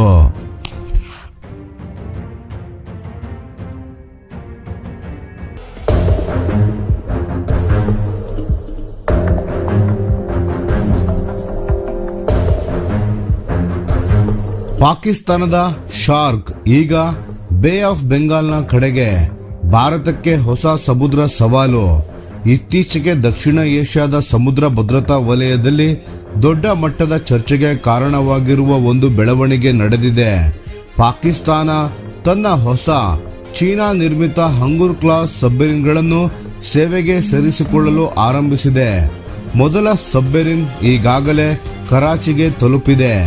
ಇದು ಸಾಮಾನ್ಯ ನೌಕಾಪಡೆಯ ಸೇರ್ಪಡೆ ಅಲ್ಲ. ಇದರ ಹಿಂದೆ ದೊಡ್ಡ ಮಟ್ಟದ ತಂತ್ರಜ್ಞಾನ, ದೀರ್ಘಾವಧಿಯ ಸಮುದ್ರ ಕಾರ್ಯಾಚರಣೆ ಮತ್ತು ಭಾರತದ ವಿರುದ್ಧ ಹೊಸ ಸಮುದ್ರದ ತಂತ್ರ ಅಡಗಿದೆ ಎನ್ನುವ ಚರ್ಚೆಗಳು ನಡೆಯುತ್ತಿವೆ. ಅದರಲ್ಲೂ ವಿಶೇಷವಾಗಿ ಈಗ ಹೆಚ್ಚು ಗಮನ ಸೆಳೆಯುತ್ತಿರುವ ಪ್ರಶ್ನೆ ಏನು ಗೊತ್ತಾ? ಪಾಕಿಸ್ತಾನ ಮತ್ತೆ ಬೇ ಆಫ್ ಬೆಂಗಾಲ್ ಪ್ರದೇಶದಲ್ಲಿ ತನ್ನ ಸಬ್ಮೆರಿನ್ಗಳ ಹಾಜರಾತಿ ನಿರ್ಮಿಸಲು ಯೋಚಿಸುತ್ತಿದೆಯೇ? ಇದನ್ನು ಅರ್ಥ ಮಾಡಿಕೊಳ್ಳಲು ಮೊದಲು ಈ ಹೊಸ ಹಂಗೂರ್ ಕ್ಲಾಸ್ ಸಬ್ಮೆರಿನ್ಗಳ ಬಗ್ಗೆ ನೋಡೋಣ. ಹಂಗೂರ್ ಕ್ಲಾಸ್ ಸಬ್ಮೆರಿನ್ ಅಂದ್ರೇನು? ಈ ಹೊಸ ಸಬ್ಮೆರಿನ್ಗಳು ಚೀನಾದ ಟೈಪ್ 039A ಡಿಸೈನ್ನ ಆಧಾರಿತವಾಗಿದೆ. 2015ರಲ್ಲಿ ಚೀನಾ ಮತ್ತು ಪಾಕಿಸ್ತಾನದ ನಡುವಿನ ಒಪ್ಪಂದದ ಭಾಗವಾಗಿ ಒಟ್ಟು 8 ಸಬ್ಮೆರಿನ್ಗಳು ನಿರ್ಮಾಣವಾಗುತ್ತಿವೆ. ಇವುಗಳಲ್ಲಿ 4 ಸಬ್ಮೆರಿನ್ಗಳು ಚೀನಾದಲ್ಲೇ ನಿರ್ಮಾಣವಾಗುತ್ತವೆ. ಇನ್ನು 4 ಪಾಕಿಸ್ತಾನದ ಕರಾಚಿ ಶಿಪ್ ಯಾರ್ಡ್ನಲ್ಲಿ ಟೆಕ್ನಾಲಜಿ ಟ್ರಾನ್ಸ್ಫರ್ನ ಮೂಲಕ ನಿರ್ಮಾಣವಾಗುತ್ತವೆ. ಆದರೆ ಈ ಯೋಜನೆಯ ನಿಜವಾದ ಶಕ್ತಿ ಏನು ಗೊತ್ತಾ? ಅದು air independent propulsion AIP system. AIP ಏಕೆ ಅಷ್ಟು ಮುಖ್ಯ? ಸಾಮಾನ್ಯ ಡೀಸೆಲ್ ಎಲೆಕ್ಟ್ರಿಕ್ ಸಬ್ಮೆರಿನ್ಸ್ಗಳು ಕೆಲ ದಿನಗಳಿಗೊಮ್ಮೆ ಮೇಲ್ಮೈಗೆ ಬಂದು ಗಾಳಿ ಪಡೆದು ಬ್ಯಾಟರಿಗಳನ್ನು ಚಾರ್ಜ್ ಮಾಡಿಕೊಳ್ಳಬೇಕು. ಆದರೆ AIP ಸಬ್ಮೆರಿನ್ಸ್ಗಳು ಹೀಗಲ್ಲ. ಇವು ವಾರಗಳ ಕಾಲ ನೀರಿನೊಳಗೆ ಮೇಲಕ್ಕೆ ಬರದೆಯೇ ಕಾರ್ಯಾಚರಣೆ ಮಾಡಬಹುದು. ಇದರಿಂದ 3 ದೊಡ್ಡ ಲಾಭಗಳು ಸಿಗುತ್ತವೆ. ಮೊದಲನೇದು, ಶತ್ರು ವಿಮಾನಗಳು ಅಥವಾ ಹಡಗುಗಳಿಂದ ಪತ್ತೆಯಾಗುವ ಸಾಧ್ಯತೆ ಕಡಿಮೆ.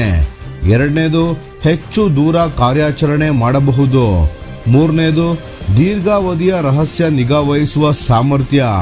ಇದೇ ಕಾರಣಕ್ಕೆ ಈಗ ಪಾಕಿಸ್ತಾನದ ಸಬ್ಮೆರಿನ್ ಸಾಮರ್ಥ್ಯ ಕರಾವಳಿ ರಕ್ಷಣೆಯಿಂದ ಹೊರಬಂದು ದೊಡ್ಡ ಪ್ರದೇಶಕ್ಕೆ ವಿಸ್ತರಿಸುತ್ತಿದೆ. ಈಗ ಪ್ರಶ್ನೆ, ಬೇ ಆಫ್ ಬೆಂಗಾಲ್ ಯಾಕೆ? ಇದು ಬಹಳ ಮಹತ್ವದ ವಿಷಯ ಸ್ನೇಹಿತರೆ. 1971ರ ಯುದ್ಧದ ನಂತರ ಪಾಕಿಸ್ತಾನ ಈ ಪ್ರದೇಶದಲ್ಲಿ ಪ್ರಭಾವಿ ಸಮುದ್ರದ ಹಾಜರಾತಿ ಹೊಂದಿರಲಿಲ್ಲ. ಆದರೆ ಈಗ ಕೆಲವು ವರದಿಗಳು ಹಾಗೂ ನೌಕಾ ಮಟ್ಟದ ಸಂದೇಶಗಳು ಒಂದು ಸೂಚನೆ ಕೊಡುತ್ತಿವೆ. ಅಂದರೆ ಪಾಕಿಸ್ತಾನ ಭವಿಷ್ಯದಲ್ಲಿ ಬೇ ಆಫ್ ಬೆಂಗಾಲ್ ಭಾಗದಲ್ಲೂ ತನ್ನ ಸಬ್ಮೆರಿನ್ಗಳ ಕಾರ್ಯಾಚರಣೆ ನಡೆಸುವ ಸಾಧ್ಯತೆಯನ್ನು ಪರಿಶೀಲಿಸುತ್ತಿದೆ. ಇದಕ್ಕೆ ಕಾರಣವಾಗಿ ಕೆಲ ವಿಶ್ಲೇಷಕರು ಬಾಂಗ್ಲಾದೇಶದೊಂದಿಗೆ ಹೆಚ್ಚುತ್ತಿರುವ ಪಾಕಿಸ್ತಾನದ ನೌಕಾ ಸಂಪರ್ಕಗಳು, ಬಂದರು ಭೇಟಿಗಳು ಮತ್ತು ಸೇನಾ ಸಹಕಾರವನ್ನು ಉಲ್ಲೇಖಿಸುತ್ತಿದ್ದಾರೆ.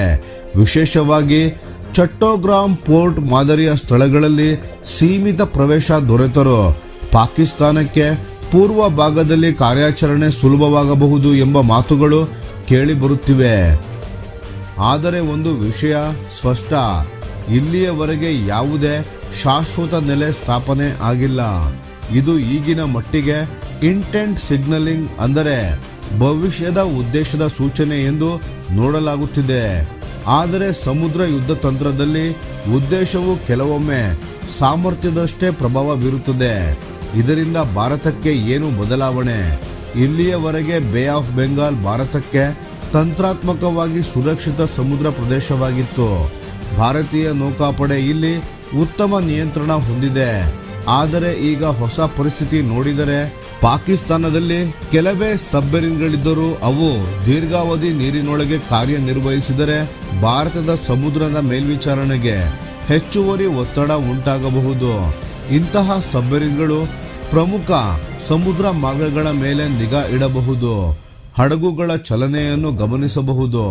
ಭಾರತಕ್ಕೆ ಹೆಚ್ಚುವರಿ ಆಂಟಿ ಸಬ್ಮೆರಿನ್ ವಾರ್ಫೇರ್ ASW ಸಂಪನ್ಮೂಲಗಳನ್ನು ಬಳಸುವ ಅಗತ್ಯ ಬರಬಹುದು.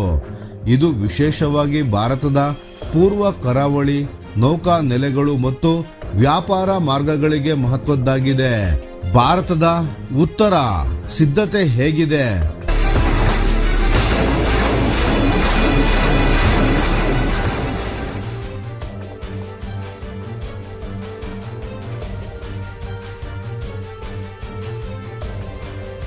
ಪ್ರಸ್ತುತ ಭಾರತ ಸುಮಾರು 16 ಕನ್ವೆನ್ಷನಲ್ ಸಬ್ಮೆರಿನ್ಸ್ಗಳ ಜೊತೆಗೆ ಅರಿಹಂತ್ ಕ್ಲಾಸ್ ನ್ಯೂಕ್ಲಿಯರ್ ಸಬ್ಮೆರಿನ್ಗಳನ್ನು ಸೇವೆಯಲ್ಲಿ ಸೇರಿಸಿಕೊಂಡಿದೆ.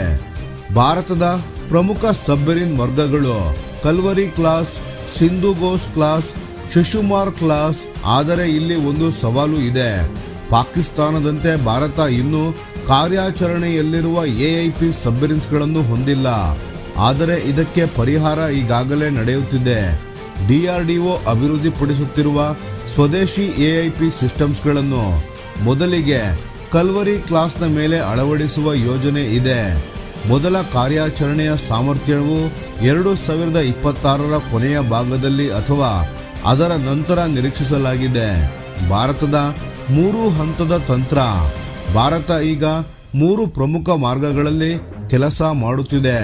ಮೊದಲನೇದು ಸರ್ವಿಲೆನ್ಸ್ ಡಾಮಿನೆನ್ಸ್. ಇದರಲ್ಲಿ P-8I maritime petrol aircraft ASW ಹೆಲಿಕಾಪ್ಟರ್ಸ್ಗಳು ದೀರ್ಘ ವ್ಯಾಪ್ತಿಯ ಮೇಲ್ವಿಚಾರಣೆ. ಎರಡನೆಯದು ಅಂಡರ್ ವಾಟರ್ ಅವೇರ್ನೆಸ್, ಸೋನಾರ್ ಜಾಲ, ನೌಕಾಪಡೆಯ ಸಮನ್ವಯ ಹಾಗೂ ಸಮುದ್ರ ಮಾಹಿತಿ ಸಂಗ್ರಹ. ಮೂರನೆಯದು ಫ್ಲೀಟ್ ಮಾಡರ್ನೈಸೇಷನ್. ಸುಮಾರು 70,000 ಕೋಟಿ ಮೌಲ್ಯದ ಪ್ರಾಜೆಕ್ಟ್ 75I ಅಡಿಯಲ್ಲಿ ಹೊಸ ಅಡ್ವಾನ್ಸ್ಡ್ ಡೀಸೆಲ್ ಎಲೆಕ್ಟ್ರಿಕ್ ಅಟ್ಯಾಕ್ ಸಬ್ಮೆರಿನ್ಸ್ಗಳ ನಿರ್ಮಾಣ. ಇಲ್ಲಿ ಚೀನಾದ ಪಾತ್ರ ಏನು? ಈ ಯೋಜನೆ ಕೇವಲ ಪಾಕಿಸ್ತಾನದ ಯೋಜನೆ ಅಲ್ಲ ಎನ್ನುವ ಮಾತು ಕೂಡ ಇದೆ. ಏಕೆಂದರೆ ಈ ಸಬ್ಮೆರಿನ್ಗಳಲ್ಲಿ Chinese design, sensors, training, combat systems ಎಲ್ಲವೂ ಪ್ರಮುಖ ಪಾತ್ರ ವಹಿಸುತ್ತಿವೆ. ಇದರಿಂದ ಭಾರತಕ್ಕೆ ಎದುರಾಗುತ್ತಿರುವುದು ಕೇವಲ ಭಾರತ ಪಾಕಿಸ್ತಾನದ ನಡುವಿನ ಸ್ಪರ್ಧೆ ಅಲ್ಲ, ಬದಲಾಗಿ ಚೀನಾದ ತಂತ್ರಜ್ಞಾನ ಬೆಂಬಲ ಹೊಂದಿರುವ ಹೊಸ ಸಮುದ್ರದ ಪರಿಸ್ಥಿತಿ. ಹಾಗಾದರೆ ಪಾಕಿಸ್ತಾನ ನಿಜವಾಗಿಯೂ ಬೇ ಆಫ್ ಬೆಂಗಾಲ್ನಲ್ಲಿ ತನ್ನ ನಿರಂತರ ಹಾಜರಾತಿ ಉಳಿಸಬಹುದೇ? ಇದು ಸುಲಭವಲ್ಲ. ಏಕೆಂದರೆ ಸಬ್ಮೆರಿನ್ಗಳ ಕಾರ್ಯಾಚರಣೆಗೆ ಬೇಕಾಗುವುದು ಮರುಪೂರೈಕೆ, ನಿರ್ವಹಣೆ, ಸುರಕ್ಷಿತ ಸಂಪರ್ಕ ವ್ಯವಸ್ಥೆ, ದೂರದ ಕಾರ್ಯಾಚರಣೆಯ ಬೆಂಬಲ. ಇವೆಲ್ಲವೂ ಬಹಳ ಸಂಕೀರ್ಣ. ಆದ್ದರಿಂದ ನಿರಂತರ ಹಾಜರಾತಿಗಿಂತ ಅವಧಿಗೆ ಕಾರ್ಯಾಚರಣೆ ಅಥವಾ ಪ್ರತೀಕಾತ್ಮಕ ಗಸ್ತು ಹೆಚ್ಚು ಸಾಧ್ಯತೆ ಎನ್ನಲಾಗುತ್ತಿದೆ. ಆದರೆ ಅದಕ್ಕೂ ರಾಜತಾಂತ್ರಿಕ ಮತ್ತು ತಂತ್ರಾತ್ಮಕ ಸಂದೇಶದ ಮೌಲ್ಯ ಇರುತ್ತದೆ. ಅಂತಿಮವಾಗಿ ಪಾಕಿಸ್ತಾನದ ಹಂಗೂರ್ ಕ್ಲಾಸ್ ಸಬ್ಮೆರಿನ್ಸ್ಗಳು ಖಂಡಿತವಾಗಿಯೂ ಅದರ ಸಮುದ್ರ ಸಾಮರ್ಥ್ಯವನ್ನು ಮುಂದಿನ ಹಂತಕ್ಕೆ ತೆಗೆದುಕೊಂಡಿವೆ. ಆದರೆ ಇದು ಭಾರತದ ಸಮುದ್ರ ಪ್ರಾಬಲ್ಯಕ್ಕೆ ತಕ್ಷಣದ ಅಪಾಯ ಎನ್ನುವುದಕ್ಕಿಂತ ಭಾರತ ತನ್ನ ಮುಂದಿನ ತಂತ್ರಜ್ಞಾನ, AIP ಇಂಟಿಗ್ರೇಷನ್, ಮೇಲ್ವಿಚಾರಣೆ ಹಾಗೂ ಹೊಸ ಸಬ್ಮೆರಿನ್ಗಳ ಯೋಜನೆಗಳನ್ನು ವೇಗವಾಗಿ ಪೂರ್ಣಗೊಳಿಸಬೇಕಾದ ಅವಧಿ ಎನ್ನುವುದು ಹೆಚ್ಚು ಸರಿಯಾದ ಅರ್ಥ. ಒಟ್ಟಿನಲ್ಲಿ ಬೇ ಆಫ್ ಬೆಂಗಾಲ್ ಈಗ ಶಾಂತ ಸಮುದ್ರ ಮಾತ್ರವಲ್ಲ, ಮುಂದಿನ ದಶಕದ ಸಮುದ್ರ ಸ್ಪರ್ಧೆಯ ಪ್ರಮುಖ ವೇದಿಕೆಯಾಗಿ ರೂಪುಗೊಳ್ಳುವ ಸಾಧ್ಯತೆ ಕಾಣಿಸುತ್ತಿದೆ. ಸ್ನೇಹಿತರೆ, ಈ ಬಗ್ಗೆ ನಿಮ್ಮ ಅಭಿಪ್ರಾಯ ಏನು? ಪಾಕಿಸ್ತಾನ ನಿಜವಾಗಿಯೂ ಪೂರ್ವ ಸಮುದ್ರ ವಲಯದಲ್ಲಿ ತನ್ನ ಪ್ರಭಾವ ಬೀರುತ್ತದೆಯೇ ಅಥವಾ ಭಾರತದ ಸಮುದ್ರ ಶಕ್ತಿ ಇದನ್ನು ಸುಲಭವಾಗಿ ಸಮತೋಲನಗೊಳಿಸುತ್ತದೆಯೇ? ಕಾಮೆಂಟ್ನಲ್ಲಿ ತಿಳಿಸಿ. ಧನ್ಯವಾದಗಳು.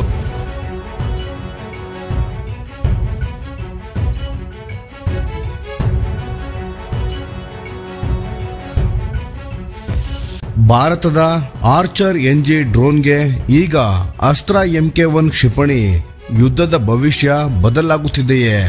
ಭಾರತದ ರಕ್ಷಣಾ ತಂತ್ರಜ್ಞಾನ ಕ್ಷೇತ್ರದಲ್ಲಿ ಮತ್ತೊಂದು ದೊಡ್ಡ ಹೆಜ್ಜೆ ಇಡಲು ಸಿದ್ಧತೆ ನಡೆಯುತ್ತಿದೆ. ಇದುವರೆಗೆ ಗುಪ್ತಚರ ಮಾಹಿತಿ ಸಂಗ್ರಹಣೆ ಮತ್ತು ನಿಗಾವಣೆಗಾಗಿ ರೂಪಿಸಲಾಗಿದ್ದ ಭಾರತದ ಹೊಸ ತಲೆಮಾರಿನ ಆರ್ಚರ್ NG UAV ಈಗ ಸಂಪೂರ್ಣವಾಗಿ ಹೊಸ ರೂಪ ಪಡೆಯಲು ಹೊರಟಿದೆ. ಹೌದು, ಭಾರತದ DRDO ಈಗ ಈ ಡ್ರೋನ್ ಅನ್ನು ಕೇವಲ ಕಣ್ಗಾವಲು ವೇದಿಕೆಯಾಗಿ ಅಲ್ಲ, ಭವಿಷ್ಯದಲ್ಲಿ ಆಕಾಶದಲ್ಲೂ ಮತ್ತು ನೆಲದಲ್ಲೂ ಶತ್ರುಗಳನ್ನು ಹೊಡೆದುರುಳಿಸಬಲ್ಲ ಬಹುಮುಖ ಯುದ್ಧ ವ್ಯವಸ್ಥೆಯಾಗಿ ಅಭಿವೃದ್ಧಿಪಡಿಸುವ ಗುರಿ ಹೊಂದಿದೆ. ಆರ್ಚರ್ NG ಅಂದರೆ next generation unmanned aerial vehicle. ಇದು ಮೂಲತಃ MALE medium altitude long endurance ವರ್ಗದ ಡ್ರೋನ್. ಅಂದರೆ ಮಧ್ಯಮ ಎತ್ತರದಲ್ಲಿ ಬಹಳ ಸಮಯ ಗಾಳಿಯಲ್ಲಿ ಉಳಿದು ದೂರದ ಪ್ರದೇಶಗಳಲ್ಲಿ ಕಾರ್ಯಾಚರಣೆ ನಡೆಸುವ ಸಾಮರ್ಥ್ಯ ಹೊಂದಿರುವ ವೇದಿಕೆ. ಈ ಯೋಜನೆಯ ಮೊದಲ ಹಂತ ಈಗ ಅಭಿವೃದ್ಧಿ ಪರೀಕ್ಷೆಗಳಲ್ಲಿದೆ. ಈ ಫೇಸ್ 1 ಟ್ರಯಲ್ಸ್ ಸುಮಾರು 2027 ಕೊನೆಯ ಭಾಗದಿಂದ 2028 ಆರಂಭದ ಒಳಗೆ ಪೂರ್ಣಗೊಳ್ಳುವ ನಿರೀಕ್ಷೆ ಇದೆ. ಈ ಯೋಜನೆಯನ್ನು DRDOದ ಏರೋನಾಟಿಕಲ್ ಡೆವಲಪ್ಮೆಂಟ್ ಎಸ್ಟಾಬ್ಲಿಷ್ಮೆಂಟ್ ADE ಜೊತೆಗೆ BEL ಕಂಪನಿ ಮತ್ತು ಇತರೆ ಕೈಗಾರಿಕಾ ಪಾಲುದಾರರು ಸೇರಿ ಮುಂದುವರೆಸುತ್ತಿದ್ದಾರೆ. ಈಗ ನಡೆಯುತ್ತಿರುವ ಪರೀಕ್ಷೆಗಳ ಮುಖ್ಯ ಉದ್ದೇಶ ಏನು ಅಂದರೆ ಡ್ರೋನ್ನ ಮೂಲ ಸಾಮರ್ಥ್ಯಗಳನ್ನು ಸಂಪೂರ್ಣವಾಗಿ ಸಾಬೀತುಪಡಿಸುವುದು. ಅದರೊಳಗೆ ದೂರದ ವ್ಯಾಪ್ತಿಯ ISR ಇಂಟೆಲಿಜೆನ್ಸ್, ಸರ್ವಿಲೆನ್ಸ್ ಅಂಡ್ ರೆಕಾನೆಸೆನ್ಸ್ ಕಾರ್ಯಾಚರಣೆಗಳು ಸೇರಿವೆ. ಅಂದರೆ ಶತ್ರು ಪ್ರದೇಶದ ಮೇಲೆ ನಿಗಾ ವಹಿಸುವುದು, ಮಾಹಿತಿ ಸಂಗ್ರಹಿಸುವುದು, ಗುರಿಗಳನ್ನು ಗುರುತಿಸುವುದು ಮತ್ತು ಆ ಮಾಹಿತಿಯನ್ನು ಸುರಕ್ಷಿತವಾಗಿ ಕಮಾಂಡ್ ಕೇಂದ್ರಕ್ಕೆ ತಲುಪಿಸುವ ಸಾಮರ್ಥ್ಯ. ಇದಕ್ಕಾಗಿ ಈ ಡ್ರೋನ್ನಲ್ಲಿ ಅತ್ಯಾಧುನಿಕ ಎಲೆಕ್ಟ್ರೋ ಆಪ್ಟಿಕಲ್ ಸೆನ್ಸಾರ್ಸ್, ಸುರಕ್ಷಿತ ಸಂಪರ್ಕ ವ್ಯವಸ್ಥೆಗಳು ಮತ್ತು ಅತ್ಯಂತ ನಿಖರವಾದ ಮಾರ್ಗದರ್ಶನ ವ್ಯವಸ್ಥೆಗಳನ್ನು ಅಳವಡಿಸಲಾಗುತ್ತಿದೆ. ಆದರೆ ನಿಜವಾದ ದೊಡ್ಡ ಬದಲಾವಣೆ ಇಲ್ಲಿಂದ ಆರಂಭವಾಗುತ್ತದೆ. ಮೊದಲ ಹಂತದ ಪರೀಕ್ಷೆಗಳು ಯಶಸ್ವಿಯಾದ ನಂತರ DRDO ಈ ಆರ್ಚರ್ NG ಡ್ರೋನ್ಗೆ ಭಾರತದ ಸ್ವದೇಶಿ ಅಸ್ತ್ರ MK1 BVRAM ಅಂದರೆ beyond visual range air to air missile ಅಳವಡಿಸುವ ಯೋಜನೆ ಹೊಂದಿದೆ. ಇದು ಸಾಮಾನ್ಯ ಬದಲಾವಣೆ ಅಲ್ಲ. ಅಸ್ತ್ರ MK1 ಸುಮಾರು ಮ್ಯಾಕ್ 4.5 ವೇಗದಲ್ಲಿ ಹಾರಬಲ್ಲದು ಮತ್ತು ಸುಮಾರು 110 ಕಿಲೋಮೀಟರ್ ದೂರದ ಗುರಿಗಳನ್ನು ಹೊಡೆಯುವ ಸಾಮರ್ಥ್ಯ ಹೊಂದಿದೆ.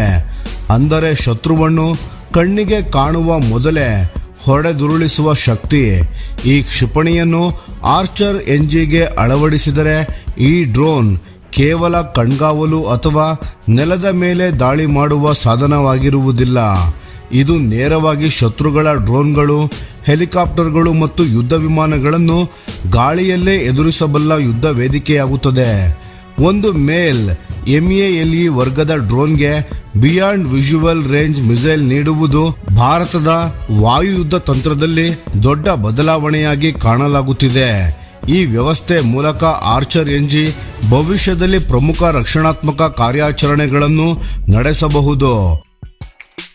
ಉದಾಹರಣೆಗೆ ಸಾರಿಗೆ ವಿಮಾನಗಳಿಗೆ ಭದ್ರತಾ ಕವಚವನ್ನು ಒದಗಿಸುವುದು, ಶತ್ರುಗಳಿಗೆ ನಿರ್ಬಂಧಿತ ವಾಯು ಪ್ರದೇಶ ನಿರ್ಮಿಸುವುದು ಮತ್ತು ಮಾನವ ಚಾಲಿತ ಯುದ್ಧ ವಿಮಾನಗಳ ಜೊತೆ ಸೇರಿ ಕಾರ್ಯಾಚರಣೆ ನಡೆಸುವುದು.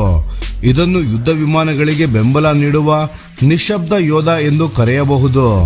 ಆದರೆ ಕೇವಲ ಗಾಳಿಯಲ್ಲಿನ ಯುದ್ಧ ಮಾತ್ರವಲ್ಲ, ಆರ್ಚರ್ NG ನೆಲದ ಮೇಲಿನ ಗುರಿಗಳ ವಿರುದ್ಧವೂ ಅತ್ಯಂತ ಅಪಾಯಕಾರಿ ಶಕ್ತಿಯಾಗಲಿದೆ. ಈ ಡ್ರೋನ್ ಸುಮಾರು 300 ಕಿಲೋಗ್ರಾಂ ತೂಕದ ಶಸ್ತ್ರಾಸ್ತ್ರಗಳನ್ನು ಹೊರುವ ಸಾಮರ್ಥ್ಯ ಹೊಂದಿರಲಿದೆ. ಇದರಲ್ಲಿ ಭಾರತದ ಸ್ವದೇಶಿ ಶಸ್ತ್ರಾಸ್ತ್ರಗಳಾದ SAAW ಅಂದರೆ smart anti airfield weapon, Helina anti tank guided missile ಮತ್ತು ಲೇಸರ್ ಗೈಡೆಡ್ ರಾಕೆಟ್ಸ್ಗಳು ಸೇರಿಲಿವೆ. ಹೆಲಿನಾ ಕ್ಷಿಪಣಿ ಸುಮಾರು 8 ಕಿಲೋಮೀಟರ್ ದೂರದಲ್ಲಿರುವ ಗುರಿಯನ್ನು ನಿಖರವಾಗಿ ಹೊಡೆಯಬಲ್ಲದು. ಈ ಶಸ್ತ್ರಾಸ್ತ್ರಗಳ ಸಹಾಯದಿಂದ ಶತ್ರುಗಳ ಭಾರೀ ಕವಚ ಹೊಂದಿದ ವಾಹನಗಳು, ಮುಂಚೂಣಿ ಬಂಕರ್ಗಳು ಮತ್ತು ಪ್ರಮುಖ ಮೂಲ ಸೌಕರ್ಯಗಳನ್ನು ಸುರಕ್ಷಿತ ಅಂತರದಿಂದಲೇ ನಾಶಪಡಿಸಬಹುದು. ಆದರೆ ಇಷ್ಟು ವಿಭಿನ್ನ ಶಸ್ತ್ರಾಸ್ತ್ರಗಳನ್ನು ನಿರ್ವಹಿಸಲು ಕೇವಲ ಕ್ಷಿಪಣಿಗಳು ಸಾಕಾಗುವುದಿಲ್ಲ. ಅದಕ್ಕಾಗಿ DRDO ಆರ್ಚರ್ NGಗೆ ಅತ್ಯಾಧುನಿಕ AESA radar, active electronically scanned array ರೆಡಾರ್ಗಳನ್ನು ಅಳವಡಿಸಲು ಸಿದ್ಧತೆ ನಡೆಸುತ್ತಿದೆ. ಇದು ಇಂದಿನ ಎಲೆಕ್ಟ್ರಾನಿಕ್ ಜಾಮಿಂಗ್ ತುಂಬಿರುವ ಯುದ್ಧ ಭೂಮಿಯಲ್ಲಿ ಅತ್ಯಂತ ಪ್ರಮುಖ ತಂತ್ರಜ್ಞಾನ. AESA ರೆಡಾರ್ ಸಹಾಯದಿಂದ ಡ್ರೋನ್ ಒಂದೇ ಸಮಯದಲ್ಲಿ ಅನೇಕ ಗುರಿಗಳನ್ನು ಗಾಳಿಯಲ್ಲೂ ನೆಲದಲ್ಲೂ ಪತ್ತೆ ಹಚ್ಚಿ ಅವುಗಳ ಚಲನವಲನವನ್ನು ಗಮನಿಸಬಹುದು ಮತ್ತು ಅಸ್ತ್ರ MK1 ಕ್ಷಿಪಣಿಗೆ ಅಗತ್ಯವಿರುವ ಗುರಿಯ ಮಾಹಿತಿಯನ್ನು ನಿಖರವಾಗಿ ಒದಗಿಸಬಹುದು. ಒಟ್ಟಾರೆ ನೋಡಿದರೆ ಆರ್ಚರ್ NG ಯೋಜನೆ ಭಾರತವನ್ನು ಕೇವಲ ಡ್ರೋನ್ ತಯಾರಿಸುವ ರಾಷ್ಟ್ರದಿಂದ ಭವಿಷ್ಯದ ಅನ್ಕ್ರೀವ್ಡ್ ಕಂಬ್ಯಾಟ್ ಸಿಸ್ಟಮ್ಗಳನ್ನು ಅಭಿವೃದ್ಧಿಪಡಿಸುವ ರಾಷ್ಟ್ರಗಳ ಸಾಲಿಗೆ ತರುವ ಮಹತ್ವಾಕಾಂಕ್ಷೆಯ ಹೆಜ್ಜೆಯಾಗುತ್ತಿದೆ. ಈ ಯೋಜನೆ ಯಶಸ್ವಿಯಾದರೆ ಭಾರತದ ಯುದ್ಧ ಸಾಮರ್ಥ್ಯದಲ್ಲಿ ಹೊಸ ಅಧ್ಯಾಯ ಆರಂಭವಾಗುವ ಸಾಧ್ಯತೆ ಇದೆ. ಸ್ನೇಹಿತರೆ, ಈ ವಿಷಯದ ಬಗ್ಗೆ ನಿಮ್ಮ ಅಭಿಪ್ರಾಯವು ಏನು? ಆರ್ಚರ್ NG ಅಸ್ತ್ರ MK1 ಸಂಯೋಜನೆ ಭಾರತೀಯ ಸೇನೆಗೆ ಎಷ್ಟು ದೊಡ್ಡ ಬದಲಾವಣೆ ತರುತ್ತದೆ? ಕಾಮೆಂಟ್ನಲ್ಲಿ ತಿಳಿಸಿ. ಧನ್ಯವಾದಗಳು.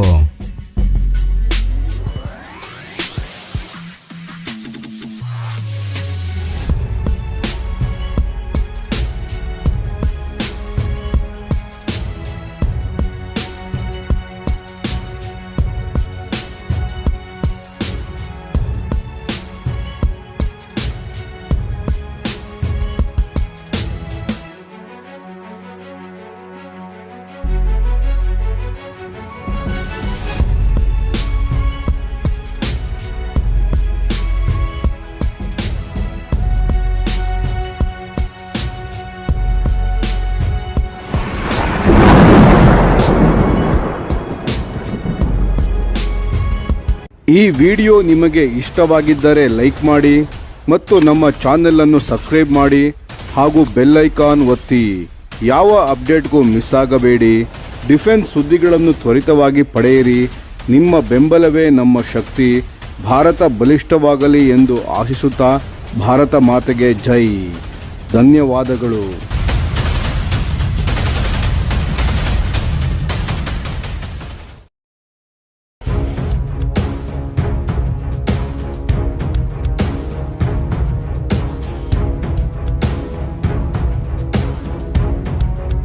ಭಾರತದ ಹೊಸ ಸೆಕೆಂಡ್ ಜನರೇಷನ್ WHAP 8x8 ಈಗ ಕೇವಲ ಸೈನಿಕ ವಾಹನ ಅಲ್ಲ, ಸಂಪೂರ್ಣ networked multi role combat system. ಭಾರತದ ರಕ್ಷಣಾ ಕ್ಷೇತ್ರದಲ್ಲಿ ಮತ್ತೊಂದು ದೊಡ್ಡ ಹೆಜ್ಜೆ ಇಡಲಾಗಿದೆ. ದೇಶದ DRDO ಮತ್ತು ಕಲ್ಯಾಣಿ ಗ್ರೂಪ್ ಕಂಪನಿ ಒಟ್ಟಾಗಿ ಬಹಳ ನಿರೀಕ್ಷೆ ಮೂಡಿಸಿದ second generation WHAP 8x8 wheeled armoured platform ಅನ್ನು ಅಧಿಕೃತವಾಗಿ ಪರಿಚಯಿಸಿವೆ. ಮೊದಲ ತಲೆಮಾರಿನ WHAP ವಾಹನಗಳು ಈಗಾಗಲೇ ಭಾರತೀಯ ಸೇನೆಯಿಂದ ಅತ್ಯಂತ ಕಠಿಣ ಪ್ರದೇಶವಾದ ಈಸ್ಟರ್ನ್ ಲಡಾಖ್ ಪ್ರದೇಶದಲ್ಲಿ ಸೇವೆ ಸಲ್ಲಿಸಿವೆ. ಆದರೆ ಈಗ ಬಂದಿರುವ ಈ ಹೊಸ ಆವೃತ್ತಿ ಕೇವಲ ಒಂದು ಸುಧಾರಿತ ಮಾದರಿ ಮಾತ್ರವಲ್ಲ, ಸಂಪೂರ್ಣವಾಗಿ ಹೊಸ ಮಟ್ಟದ ಯುದ್ಧ ಸಾಮರ್ಥ್ಯ ಹೊಂದಿರುವ ವಾಹನವಾಗಿದೆ. ಹಿಂದಿನ ಮಾದರಿಯನ್ನು ಮುಖ್ಯವಾಗಿ ಸೈನಿಕರನ್ನು ಸಾಗಿಸುವ ಆರ್ಮರ್ಡ್ ಟ್ರೂಪ್ ಕ್ಯಾರಿಯರ್ ಆಗಿ ಬಳಸಲಾಗುತ್ತಿತ್ತು. ಆದರೆ ಹೊಸ ಸೆಕೆಂಡ್ ಜನರೇಷನ್ WHAP 8x8 ಅನ್ನು ಸಂಪೂರ್ಣವಾಗಿ ಪರಿವರ್ತಿಸಿ ಹೆಚ್ಚು ಶಕ್ತಿಶಾಲಿ ಶಸ್ತ್ರಾಸ್ತ್ರಗಳು, ಆಧುನಿಕ ಸಂವೇದಕ ವ್ಯವಸ್ಥೆಗಳು ಮತ್ತು ಸಂಪೂರ್ಣ ನೆಟ್ವರ್ಕ್ ಇನೇಬಲ್ಡ್ ಕಂಬ್ಯಾಟ್ ಪ್ಲಾಟ್ಫಾರ್ಮ್ ಆಗಿ ಅಭಿವೃದ್ಧಿಪಡಿಸಲಾಗಿದೆ. ಅಂದರೆ ಈಗ ಇದು ಕೇವಲ ಸೈನಿಕರನ್ನು ಯುದ್ಧ ಭೂಮಿಗೆ ಕೊಂಡೊಯ್ಯುವ ವಾಹನವಲ್ಲ, ಯುದ್ಧದ ಮಧ್ಯದಲ್ಲೇ ಮಾಹಿತಿಯ ಹಂಚಿಕೆ, ಗುರಿ ಗುರುತಿಸುವುದು, ಶತ್ರುಗಳ ಚಲನೆಗಳ ಮೇಲ್ವಿಚಾರಣೆ ಹಾಗೂ ದಾಳಿ ನಡೆಸುವ ಸಾಮರ್ಥ್ಯವನ್ನು ಹೊಂದಿದೆ. ಈ ವಾಹನದ ದೊಡ್ಡ ವಿಶೇಷತೆ ಎಂದರೆ ಇದರ ಮಲ್ಟಿ ರೋಲ್ ಕಂಬ್ಯಾಟ್ ಕೇಪಬಿಲಿಟಿ. ಒಂದು ಕ್ಷಣದಲ್ಲಿ ಇನ್ಫ್ಯಾಂಟ್ರಿ ಕಂಬ್ಯಾಟ್ ವೆಹಿಕಲ್ ಆಗಿ ಕಾರ್ಯನಿರ್ವಹಿಸಬಹುದು, ಇನ್ನೊಂದು ಕ್ಷಣದಲ್ಲಿ ಬೆಂಬಲ ದಾಳಿ ವೇದಿಕೆಯಾಗಬಹುದು. ಇದಕ್ಕೆ ಹೆಚ್ಚುವರಿ ಫೈರ್ ಪವರ್ ಅನ್ನು ನೀಡಲಾಗಿದ್ದು ಅತ್ಯಾಧುನಿಕ ಹಂಟರ್ ಕಿಲ್ಲರ್ ಸೈಟ್ ಸಿಸ್ಟಮ್ಗಳನ್ನು ಅಳವಡಿಸಲಾಗಿದೆ. ಈ ವ್ಯವಸ್ಥೆಯಲ್ಲಿ ಕಮಾಂಡರ್ ಮತ್ತು ಗನ್ನರ್ ಇಬ್ಬರು ಒಂದೇ ಸಮಯದಲ್ಲಿ ಬೇರೆ ಬೇರೆ ಗುರಿಗಳನ್ನು ಹುಡುಕಿ ದಾಳಿ ನಡೆಸಬಹುದು. ಕಮಾಂಡರ್ ಹೊಸ ಗುರಿಯನ್ನು ಗುರುತಿಸುತ್ತಿದ್ದರೆ ಗನ್ನರ್ ಈಗಾಗಲೇ ಆಯ್ಕೆ ಮಾಡಿದ ಗುರಿಯ ಮೇಲೆ ಗುಂಡಿನ ದಾಳಿ ನಡೆಸಬಹುದು. ಇದರ ಪರಿಣಾಮ ಯುದ್ಧದಲ್ಲಿ ಪ್ರತಿಕ್ರಿಯೆಯ ವೇಗ ಬಹಳ ಹೆಚ್ಚಾಗುತ್ತದೆ. ಈ ವಾಹನದ ಇನ್ನೊಂದು ವಿಶೇಷ ಸಾಮರ್ಥ್ಯ ಎಂದರೆ ಇದರ ಆಂಫಿಬಿಯಸ್ ಆಪರೇಷನ್ ಕೇಪಬಿಲಿಟಿ. ನೀರಿನೊಳಗೆ ಪ್ರವೇಶಿಸುವಾಗ ವಾಹನದ ಮುಂಭಾಗದಲ್ಲಿ ಅಳವಡಿಸಿರುವ ಎಕ್ಸ್ಟೆಂಡೆಬಲ್ ಬೋ ಸ್ಟ್ರಕ್ಚರ್ ಸ್ವಯಂಚಾಲಿತವಾಗಿ ವಿಸ್ತರಿಸುತ್ತದೆ. ಇದರಿಂದ ನೀರು ಇಂಜಿನ್ ವಿಭಾಗಕ್ಕೆ ಅಥವಾ ಸಿಬ್ಬಂದಿ ಇರುವ ಒಳಭಾಗಕ್ಕೆ ನುಗ್ಗುವುದನ್ನು ತಡೆಯಲಾಗುತ್ತದೆ. ಇದರ ಫಲವಾಗಿ ವಾಹನ ನದಿಗಳು ಅಥವಾ ಜಲಮಾರ್ಗಗಳನ್ನು ಹೆಚ್ಚು ಸುರಕ್ಷಿತವಾಗಿ ದಾಟಬಹುದು. ಒಳಭಾಗದಲ್ಲೂ ದೊಡ್ಡ ಮಟ್ಟದ ಆಧುನೀಕರಣ ಮಾಡಲಾಗಿದೆ. ಚಾಲಕನಿಗೆ ಈಗ ಅತ್ಯಾಧುನಿಕ day and night electronic vision ಸಿಸ್ಟಮ್ಗಳನ್ನು ನೀಡಲಾಗಿದೆ. ಡಿಜಿಟಲ್ ಮತ್ತು ಥರ್ಮಲ್ ಡಿಸ್ಪ್ಲೇ ಸಹಾಯದಿಂದ ಹಗಲು ಹಾಗೂ ರಾತ್ರಿ ಎರಡೂ ಸಮಯಗಳಲ್ಲಿ ಸ್ಪಷ್ಟವಾಗಿ ಸಂಚರಿಸಲು ಸಾಧ್ಯವಾಗುತ್ತದೆ. ಅತಿ ಕಠಿಣ ಹವಾಮಾನ ಪರಿಸ್ಥಿತಿಗಳಲ್ಲೂ ಕಾರ್ಯಾಚರಣೆ ನಿಲ್ಲದಂತೆ ವ್ಯವಸ್ಥೆಗಳನ್ನು ರೂಪಿಸಲಾಗಿದೆ. ಒಂದು ವೇಳೆ ಈ ಎಲೆಕ್ಟ್ರಾನಿಕ್ ವ್ಯವಸ್ಥೆಗಳು ಕಾರ್ಯನಿರ್ವಹಿಸದಿದ್ದರೂ ಕೂಡ ವಾಹನ ಸಂಪೂರ್ಣವಾಗಿ ನಿಂತು ಹೋಗುವುದಿಲ್ಲ, ಏಕೆಂದರೆ ಅದಕ್ಕಾಗಿ ಸಾಂಪ್ರದಾಯಿಕ ಆಪ್ಟಿಕಲ್ ಪೆರಿಸ್ಕೋಪ್ಸ್ಗಳನ್ನು ಬ್ಯಾಕಪ್ ವ್ಯವಸ್ಥೆಯಾಗಿ ಉಳಿಸಲಾಗಿದೆ. ಇದು ಯುದ್ಧ ಭೂಮಿಯಲ್ಲಿ ವಿಶ್ವಾಸಾರ್ಹತೆಯನ್ನು ಹೆಚ್ಚಿಸುತ್ತದೆ. ಹಿಂದಿನ ಭಾಗದಲ್ಲಿ ಪ್ರಯಾಣಿಸುವ ಇನ್ಫ್ಯಾಂಟ್ರಿ ಪಡೆಗಳಿಗಾಗಿ ವಿಶೇಷ ಫೈರಿಂಗ್ ಪೋರ್ಟ್ಸ್ ಮತ್ತು ಪೆರಿಸ್ಕೋಪ್ಸ್ಗಳನ್ನು ಅಳವಡಿಸಲಾಗಿದೆ. ಇದರ ಸಹಾಯದಿಂದ ಸೈನಿಕರು ವಾಹನದ ಒಳಗೆ ಸುರಕ್ಷಿತವಾಗಿ ಉಳಿದುಕೊಂಡು ಶತ್ರುಗಳ ಮೇಲೆ ಪ್ರತಿದಾಳಿ ನಡೆಸಬಹುದು.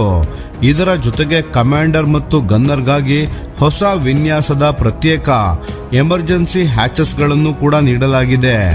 ಇದರಿಂದ ತುರ್ತು ಪರಿಸ್ಥಿತಿಯಲ್ಲಿ ಸಿಬ್ಬಂದಿಗಳು ವೇಗವಾಗಿ ವಾಹನಕ್ಕೆ ಪ್ರವೇಶಿಸಬಹುದು ಅಥವಾ ಕ್ಷಣಾರ್ಧದಲ್ಲಿ ಹೊರಬರಬಹುದು.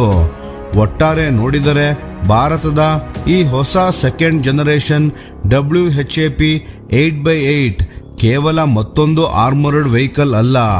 ಇದು ಭವಿಷ್ಯದ ಯುದ್ಧಗಳನ್ನು ಗಮನದಲ್ಲಿಟ್ಟುಕೊಂಡು ನಿರ್ಮಿಸಲಾಗಿರುವ ಹೆಚ್ಚು ಶಸ್ತ್ರಸಜ್ಜಿತ, ಹೆಚ್ಚು ಬುದ್ಧಿವಂತ ಹಾಗೂ ಸಂಪೂರ್ಣವಾಗಿ ಜಲಾಧಾರಿತ ಯುದ್ಧ ವ್ಯವಸ್ಥೆಯಾಗಿದೆ.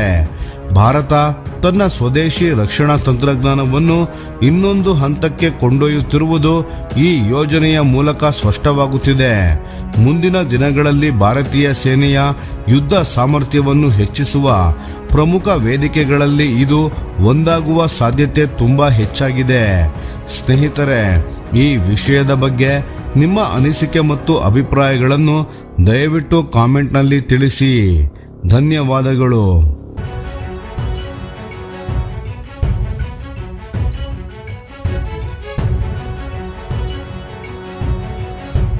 ಭಾರತೀಯ ವಾಯುಪಡೆಯ ಅತ್ಯಂತ ಪ್ರಮುಖ ಯುದ್ಧ ವಿಮಾನದ ಯೋಜನೆಗಳಲ್ಲಿ ಒಂದಾದ LCA ತೇಜಸ್ MK1A ಬಗ್ಗೆ ಈಗ ಒಂದು ದೊಡ್ಡ ಚರ್ಚೆ ನಡೆಯುತ್ತಿದೆ. ಅಮೆರಿಕಾದ GE F404 IN-20 ಇಂಜಿನ್ ಪೂರೈಕೆಯಲ್ಲಿ ಆಗುತ್ತಿರುವ ವಿಳಂಬದಿಂದಾಗಿ ಭಾರತೀಯ ವಾಯುಪಡೆಗೆ ತೇಜಸ್ ಯುದ್ಧ ವಿಮಾನಗಳ ವಿತರಣೆ ಈಗ ನಿಧಾನವಾಗಿದೆ. ಇದರಿಂದ ಹಲವರು ಒಂದೇ ಪ್ರಶ್ನೆ ಕೇಳುತ್ತಿದ್ದಾರೆ: GE ಇಂಜಿನ್ ಬದಲಿಗೆ ಬೇರೆ ಇಂಜಿನ್ ಅನ್ನು ಹಾಕಿದರೆ ಆಗುವುದಿಲ್ಲವೇ? ಆದರೆ ವಿಷಯ ಅಷ್ಟು ಸರಳವಾಗಿಲ್ಲ ಸ್ನೇಹಿತರೆ. HAL ನಲ್ಲಿ ಹಲವು ವರ್ಷಗಳ ಅನುಭವ ಹೊಂದಿರುವ ಒಬ್ಬ ಮಾಜಿ ಏರೋಸ್ಪೇಸ್ ತಜ್ಞರ ಪ್ರಕಾರ MK1A ನಲ್ಲಿ ಈಗಿರುವ ಇಂಜಿನ್ ಅನ್ನು ತೆಗೆದು ಬೇರೆ ಇಂಜಿನ್ ಅನ್ನು ಅಳವಡಿಸುವುದು ಅಂದರೆ ಕೇವಲ ಇಂಜಿನ್ ಬದಲಾವಣೆ ಅಲ್ಲ, ಅದು ಬಹುತೇಕ ಹೊಸ ಯುದ್ಧ ವಿಮಾನ ನಿರ್ಮಿಸುವಷ್ಟೇ ದೊಡ್ಡ ಕೆಲಸ. ಏಕೆಂದರೆ ಆಧುನಿಕ ಯುದ್ಧ ವಿಮಾನಗಳಲ್ಲಿ ಇಂಜಿನ್ ಅಂದ್ರೆ ಕೇವಲ ಮುಂದೆ ತಳ್ಳುವ ಶಕ್ತಿ ಕೊಡುವ ಘಟಕವಲ್ಲ, ಅದು ಸಂಪೂರ್ಣ ವಿಮಾನದ ಹೃದಯದಂತಿರುತ್ತದೆ. ಒಂದು ಇಂಜಿನ್ ಆಯ್ಕೆ ಮಾಡಿದಾಗ ಅದನ್ನು ಆಧರಿಸಿ ವಿಮಾನದ ತೂಕ ಹಂಚಿಕೆ, ಗಾಳಿಯ ಹರಿವು, ಒಳಾಂಗಣ ವಿನ್ಯಾಸ, ಉಷ್ಣ ನಿಯಂತ್ರಣ, ರಚನಾ ಸಾಮರ್ಥ್ಯ ಮತ್ತು ಫ್ಲೈಟ್ ಕಂಟ್ರೋಲ್ ಸಾಫ್ಟ್ವೇರ್ ಎಲ್ಲವೂ ವಿನ್ಯಾಸಗೊಳ್ಳುತ್ತವೆ.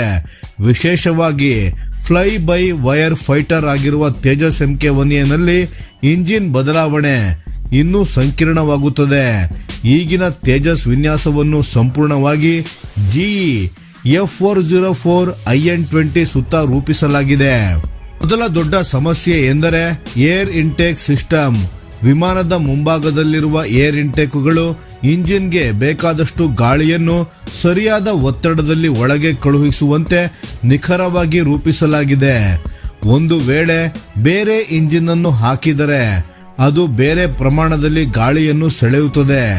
ಆ ಸಂದರ್ಭದಲ್ಲಿ ಸಂಪೂರ್ಣ ಇಂಟೇಕ್ ಚಾನೆಲ್ ಅನ್ನು ಮತ್ತೆ ವಿನ್ಯಾಸ ಮಾಡಬೇಕು.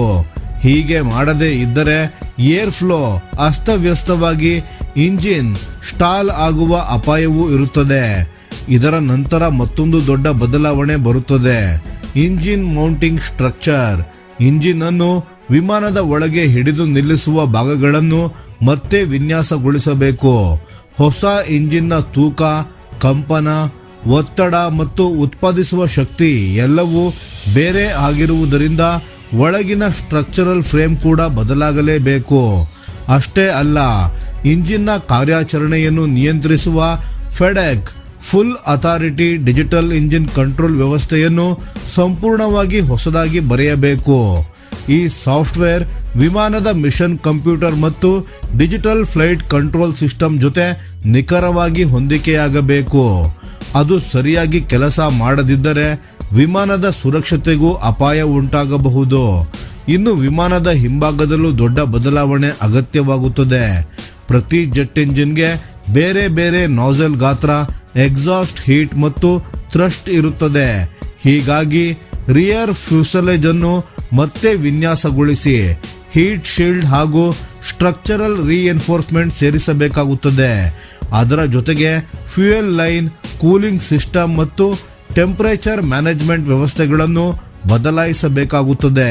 ಇವೆಲ್ಲ ಮುಗಿದ ಬಳಿಕ ಮತ್ತೊಂದು ದೊಡ್ಡ ಹಂತ ಶುರುವಾಗುತ್ತದೆ, ಸರ್ಟಿಫಿಕೇಶನ್ ಮತ್ತು ಟೆಸ್ಟಿಂಗ್. ತಜ್ಞರ ಅಂದಾಜಿನ ಪ್ರಕಾರ ಮೊದಲಿಗೆ ಕಂಪ್ಯೂಟರ್ ಆಧಾರಿತ ಡಿಸೈನ್ ಹಾಗೂ ಸಿಮ್ಯುಲೇಷನ್ ಪ್ರಕ್ರಿಯೆಗೆ ಸುಮಾರು 18 ತಿಂಗಳು ಬೇಕಾಗಬಹುದು. ಅದರ ನಂತರ ಸುಮಾರು 1.5 ವರ್ಷ ಗ್ರೌಂಡ್ ಟೆಸ್ಟಿಂಗ್ ನಡೆಯಬೇಕು. ಈ ಪರೀಕ್ಷೆಗಳಲ್ಲಿ ಹೊಸ ಇಂಜಿನ್ನಿಂದ ಅಪಾಯಕಾರಿ ಕಂಪನ ಉಂಟಾಗುತ್ತದೆಯೇ, ಉಳಿದ ವ್ಯವಸ್ಥೆಗಳ ಜೊತೆ ಸರಿಯಾಗಿ ಕೆಲಸ ಮಾಡುತ್ತದೆಯೇ ಎಂಬುದನ್ನು ಪರಿಶೀಲಿಸಲಾಗುತ್ತದೆ. ಆದರೆ ಅತಿ ಹೆಚ್ಚು ಸಮಯ ತೆಗೆದುಕೊಳ್ಳುವ ಹಂತ ಎಂದರೆ ಫ್ಲೈಟ್ ಟೆಸ್ಟಿಂಗ್. ಇಂಜಿನ್ ಬದಲಾಯಿಸಿದ ತೇಜಸ್ ಅನ್ನು ಸುಮಾರು 300ರಿಂದ 500 ಗಂಟೆಗಳವರೆಗೆ ವಿವಿಧ ಪರಿಸ್ಥಿತಿಗಳಲ್ಲಿ ಹಾರಿಸಿ ಪರೀಕ್ಷಿಸಬೇಕು. ಹೆಚ್ಚಿನ ಎತ್ತರ, ಹೆಚ್ಚಿನ ವೇಗ, ತೀವ್ರ ತಿರುವುಗಳು ಮತ್ತು ಶಸ್ತ್ರಾಸ್ತ್ರ ಹೊತ್ತು ಕಾರ್ಯಾಚರಣೆ ಎಲ್ಲವನ್ನು ಮರುಪರಿಶೀಲನೆ ಮಾಡಬೇಕಾಗುತ್ತದೆ. ಇದಾದ ನಂತರ ಮಾತ್ರ ವಿಮಾನಕ್ಕೆ IOC ಇನಿಷಿಯಲ್ ಆಪರೇಷನಲ್ ಕ್ಲಿಯರೆನ್ಸ್ ಸಿಗುವ ಸಾಧ್ಯತೆ ಇರುತ್ತದೆ. ಒಟ್ಟು ನೋಡಿದರೆ ಈ ಸಂಪೂರ್ಣ ಪ್ರಕ್ರಿಯೆಗೆ ಸುಮಾರು 5ರಿಂದ 7 ವರ್ಷಗಳವರೆಗೆ ಸಮಯ ಬೇಕಾಗಬಹುದು. ಇಲ್ಲಿ ಇನ್ನೊಂದು ದೊಡ್ಡ ಸಮಸ್ಯೆಯೂ ಇದೆ ಸ್ನೇಹಿತರೆ. ಇಂಜಿನ್ ಬದಲಾದರೆ ವಿಮಾನದ ಸೆಂಟರ್ ಆಫ್ ಗ್ರಾವಿಟಿ ಕೂಡ ಬದಲಾಗುತ್ತದೆ. ಅದರಿಂದ ಯುದ್ಧದ ವೇಳೆ ವಿಮಾನ ಸ್ಥಿರವಾಗಿದೆಯೇ ಎಂಬುದನ್ನು ಮತ್ತೆ ಪರಿಶೀಲಿಸಬೇಕು. ಮತ್ತಷ್ಟು ಮುಖ್ಯವಾಗಿ ವಿಮಾನದಿಂದ ಉಡಾಯಿಸುವ ಪ್ರತಿಯೊಂದು ಶಸ್ತ್ರಾಸ್ತ್ರಕ್ಕೂ ಹೊಸ ಪರೀಕ್ಷೆ ಅಗತ್ಯ. ಅಸ್ತ್ರ, ಮಿಸೈಲ್, ಪ್ರಿಸಿಷನ್ ಬಾಂಬ್ಸ್ ಹಾಗೂ ಭವಿಷ್ಯದಲ್ಲಿ ಸೇರಿಸಬಹುದಾದ ಬ್ರಹ್ಮೋಸ್ NG ಮಿಸೈಲ್ಗಳು ಸೇರಿದಂತೆ ಎಲ್ಲ ಶಸ್ತ್ರಾಸ್ತ್ರಗಳನ್ನು ಮತ್ತೆ ಪ್ರಮಾಣೀಕರಿಸಬೇಕಾಗುತ್ತದೆ. ಶಸ್ತ್ರಾಸ್ತ್ರ ವಿಮಾನಕ್ಕೆ ತಾಗದೆ ಸುರಕ್ಷಿತವಾಗಿ ಬಿಡುಗಡೆಯಾಗುತ್ತದೆಯೇ ಎಂಬುದನ್ನು ಪರಿಶೀಲಿಸಬೇಕು. ಹಾಗಾದರೆ ಕೆಲವರು ಹೇಳುವಂತೆ ಫ್ರೆಂಚ್ ಸಾಫ್ರಾನ್ M88 ಇಂಜಿನ್ ಹಾಕಬಹುದೇ? ತಾಂತ್ರಿಕವಾಗಿ ಅದು ಅತ್ಯುತ್ತಮ ಇಂಜಿನ್ ಆಗಿದ್ದರೂ ಅದು ರಫೇಲ್ಗಾಗಿ ವಿನ್ಯಾಸಗೊಂಡಿರುವುದರಿಂದ ತೇಜಸ್ಗೆ ಹೊಂದಿಸಲು ಭಾರಿ ಮಟ್ಟದ ಬದಲಾವಣೆಗಳು ಬೇಕಾಗುತ್ತವೆ. ಇನ್ನು ಭಾರತದ ಸ್ವದೇಶಿ ಕಾವೇರಿ ಇಂಜಿನ್ ಬಗ್ಗೆ ಮಾತನಾಡಿದರೆ ಅದು ಈಗ ಮುಖ್ಯವಾಗಿ ಘಾತಕ್ UCAV ತರಹದ ಮಾನವರಹಿತ ಯುದ್ಧ ವಿಮಾನದ ಡ್ರೋನ್ ಯೋಜನೆಗಳತ್ತ ಗಮನ ಹರಿಸಿದೆ. ಇನ್ನು ಮಾನವ ಚಾಲಿತ ಫ್ರಂಟ್ಲೈನ್ ಫೈಟರ್ ಜೆಟ್ಗೆ ಬೇಕಾದ ವಿಶ್ವಾಸಾರ್ಹತೆ ಮತ್ತು ಕಾರ್ಯಾಚರಣೆಯ ಮಾನದಂಡಗಳನ್ನು ಅದು ಸಾಧಿಸಿಲ್ಲ. ಹೀಗಾಗಿ ಈಗಿನ ಪರಿಸ್ಥಿತಿಯಲ್ಲಿ ತೇಜಸ್ MK1A ಯೋಜನೆಗೆ ಅತ್ಯಂತ ಪ್ರಾಯೋಗಿಕ ಮಾರ್ಗ ಯಾವುದು ಅಂದರೆ ಹೊಸ ಇಂಜಿನ್ ಹುಡುಕುವುದಲ್ಲ, ಬದಲಿಗೆ GE ಜೊತೆಗಿನ ಸಪ್ಲೈ ಸಮಸ್ಯೆಯನ್ನು ಪರಿಹರಿಸಿ ಈಗಿನ ಯೋಜನೆಯನ್ನು ಮುಂದುವರಿಸುವುದೇ. ನಿಮ್ಮ ಅಭಿಪ್ರಾಯವೇನು ಸ್ನೇಹಿತರೆ? ತೇಜಸ್ ಫೈಟರ್ ಜೆಟ್ಗೆ ಹೊಸ ಇಂಜಿನ್ ಕೊಡಬೇಕಾ ಅಥವಾ ಈಗಿನ ಇಂಜಿನ್ ಜೊತೆ ಮುಂದುವರಿಯಬೇಕಾ? ದಯವಿಟ್ಟು ಕಾಮೆಂಟ್ನಲ್ಲಿ ತಿಳಿಸಿ. ಧನ್ಯವಾದಗಳು.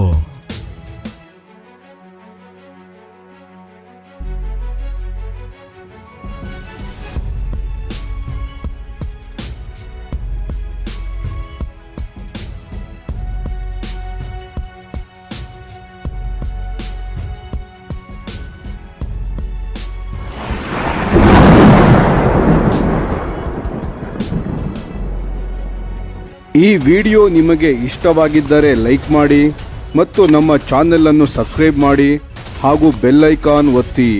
ಯಾವ ಅಪ್ಡೇಟ್ಗೂ ಮಿಸ್ ಆಗಬೇಡಿ. ಡಿಫೆನ್ಸ್ ಸುದ್ದಿಗಳನ್ನು ತ್ವರಿತವಾಗಿ ಪಡೆಯಿರಿ. ನಿಮ್ಮ ಬೆಂಬಲವೇ ನಮ್ಮ ಶಕ್ತಿ. ಭಾರತ ಬಲಿಷ್ಠವಾಗಲಿ ಎಂದು ಆಶಿಸುತ್ತಾ ಭಾರತ ಮಾತೆಗೆ ಜೈ. ಧನ್ಯವಾದಗಳು.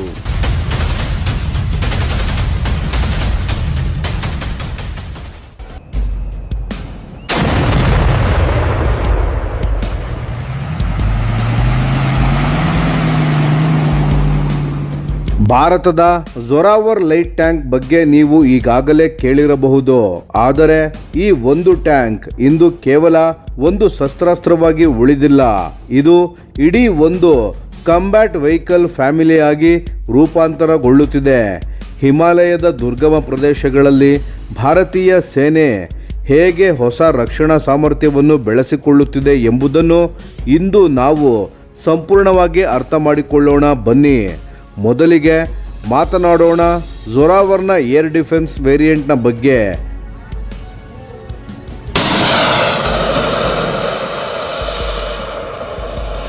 ಈ ರೂಪಾಂತರದಲ್ಲಿ 35 mm ಆಟೋಮೆಟಿಕ್ ಕೆನಾನ್ ಜೊತೆಗೆ short range surface to air missile ಅಳವಡಿಸಲಾಗುತ್ತದೆ. ಇದರ ಅರ್ಥವು ಏನೆಂದರೆ ಶತ್ರುಗಳ ಹೆಲಿಕಾಪ್ಟರ್ಸ್, ಡ್ರೋನ್ ಅಥವಾ ಕ್ಷಿಪ್ರ ವಿಮಾನ ದಾಳಿ ಇದ್ದರೂ ಈ ವೆಹಿಕಲ್ ಅದನ್ನು ನೇರವಾಗಿ ನಿಭಾಯಿಸಬಲ್ಲದು. ಆದರೆ ಇಲ್ಲಿ ನಿಜವಾದ ವಿಶೇಷತೆ ಏನೆಂದರೆ ಜೊರಾವರ್ನ ಪವರ್ ಟು ವೆಯ್ಟ್ ರೇಷಿಯೋ ಪ್ರತಿ ಟನ್ಗೆ 30 ರಿಂದ 40 ಹಾರ್ಸ್ ಪವರ್ ಎಂದು ಅಂದಾಜಿಸಲಾಗಿದೆ. ಇದರ ಜೊತೆಗೆ ಇದರ ಗ್ರೌಂಡ್ ಪ್ರೆಷರ್ ಕೂಡ ತುಂಬ ಕಡಿಮೆ. ಇದರ ಪ್ರಯೋಜನವೆಂದರೆ ಮಣ್ಣಿನ ರಸ್ತೆ ಇರಲಿ, ಹಿಮದ ಮೇಲೆ ಇರಲಿ, ತೆಳು ಮಣ್ಣಿನ ಮೈದಾನ ಇರಲಿ, ಈ ವೆಹಿಕಲ್ ಎಲ್ಲಿಯೂ ಸಲೀಸಾಗಿ ಚಲಿಸಬಲ್ಲದು. ಇದರ ಅರ್ಥ ವೇಗವಾಗಿ ಚಲಿಸುತ್ತಿರುವ ಸೇನಾ ತಂಡದ ಜೊತೆ ಇದು ಅಷ್ಟೇ ವೇಗದಲ್ಲಿ ಸಾಗಬಲ್ಲದು.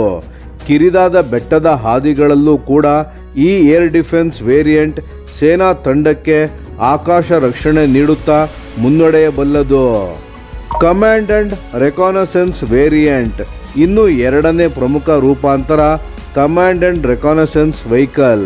ಇದು ಲಡಾಖ್ ಮತ್ತು ಸಿಕ್ಕಿಂನಂತಹ ಸವಾಲಿನ ಪ್ರದೇಶಗಳಲ್ಲಿ ಯುದ್ಧ ಕ್ಷೇತ್ರದ ಸಮನ್ವಯ ಸುಧಾರಿಸಲು ವಿಶೇಷವಾಗಿ ರೂಪಿಸಲಾಗಿದೆ.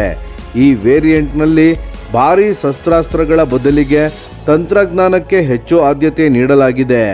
ಅದರಲ್ಲಿ ಇರುವುದು telescoping surveillance mast, battle field radar, satellite communication system ಮತ್ತು ಲೋಕಲ್ ಡ್ರೋನ್ ಆಪರೇಷನ್ಸ್ಗಳನ್ನು ನಿಯಂತ್ರಿಸಲು ಅಂತರ್ನಿರ್ಮಿತ ವ್ಯವಸ್ಥೆ. ಈ ತಂತ್ರಜ್ಞಾನದ ಸಂಯೋಜನೆ ಮಾಡಿದಾಗ ಏನಾಗುತ್ತದೆ? ಸೇನಾ ಅಧಿಕಾರಿಗಳಿಗೆ ಯುದ್ಧ ಕ್ಷೇತ್ರದ ರಿಯಲ್ ಟೈಮ್ ಮಾಹಿತಿ ತಕ್ಷಣ ಸಿಗುತ್ತದೆ. ಎತ್ತರದ ಬೆಟ್ಟ ಶ್ರೇಣಿಗಳು ಉಂಟು ಮಾಡುವ ಕಮ್ಯುನಿಕೇಷನ್ ಬ್ಲ್ಯಾಕ್ಔಟ್ ಮತ್ತು ಲೈನ್ ಆಫ್ ಸೈಟ್ ಸಮಸ್ಯೆಗಳನ್ನು ಇದು ಬಹಳ ಸಮರ್ಥವಾಗಿ ಮೆಟ್ಟಿ ನಿಲ್ಲಬಲ್ಲದು. ಇನ್ನು ಇದೆ ಕಮಾಂಡ್ ವೇರಿಯಂಟ್ನಲ್ಲಿ ಎಲೆಕ್ಟ್ರಾನಿಕ್ ವಾರ್ಫೇರ್ ಟೂಲ್ಸ್ ಮತ್ತು ಆಂಟಿ ಡ್ರೋನ್ ಡಿಫೆನ್ಸ್ ಮೆಕಾನಿಸಮ್ ಕೂಡ ಇರಲಿವೆ.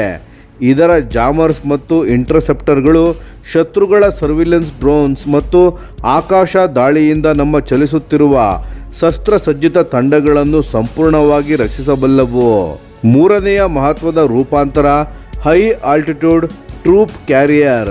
ಝೊರಾವರ್ನ ಚಾಸಿಸ್ ಅನ್ನು ಒಂದು ಶಕ್ತಿಶಾಲಿ ಯುದ್ಧ ವಾಹನವನ್ನಾಗಿ ಮಾಡಬಹುದು. ಇದರಲ್ಲಿ ರಿಮೋಟ್ ಕಂಟ್ರೋಲ್ಡ್ 30 ಎಂಎಂನ ವೆಪನ್ ಸ್ಟೇಷನ್ ಇರಲಿದ್ದು 6ರಿಂದ 8 ಸೈನಿಕರನ್ನು ಒಟ್ಟಿಗೆ ಕರೆದೊಯ್ಯಬಲ್ಲದು.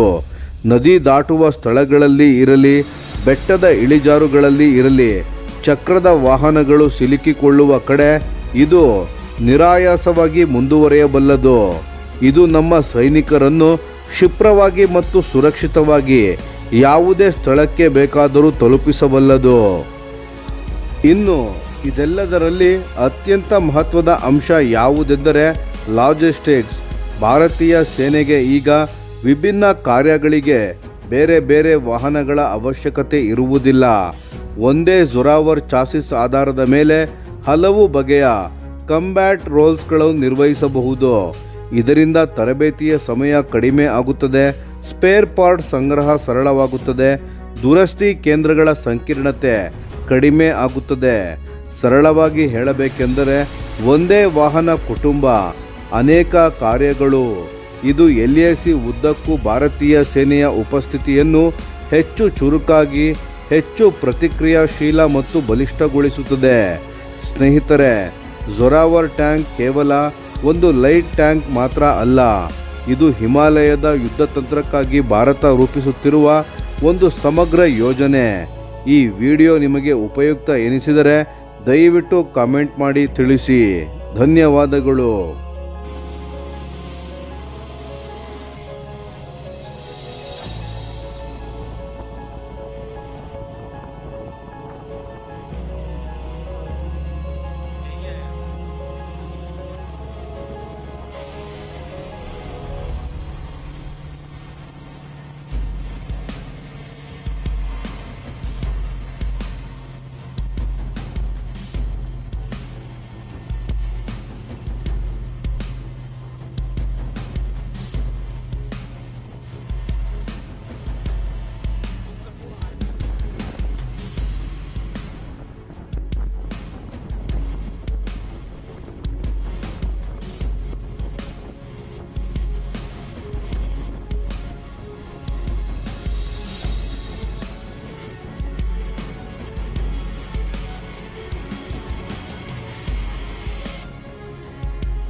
ಈ ವಿಡಿಯೋ ನಿಮಗೆ ಇಷ್ಟವಾಗಿದ್ದರೆ ಲೈಕ್ ಮಾಡಿ ಮತ್ತು ನಮ್ಮ ಚಾನೆಲನ್ನು ಸಬ್ಸ್ಕ್ರೈಬ್ ಮಾಡಿ ಹಾಗೂ ಬೆಲ್ ಐಕಾನ್ ಒತ್ತಿ.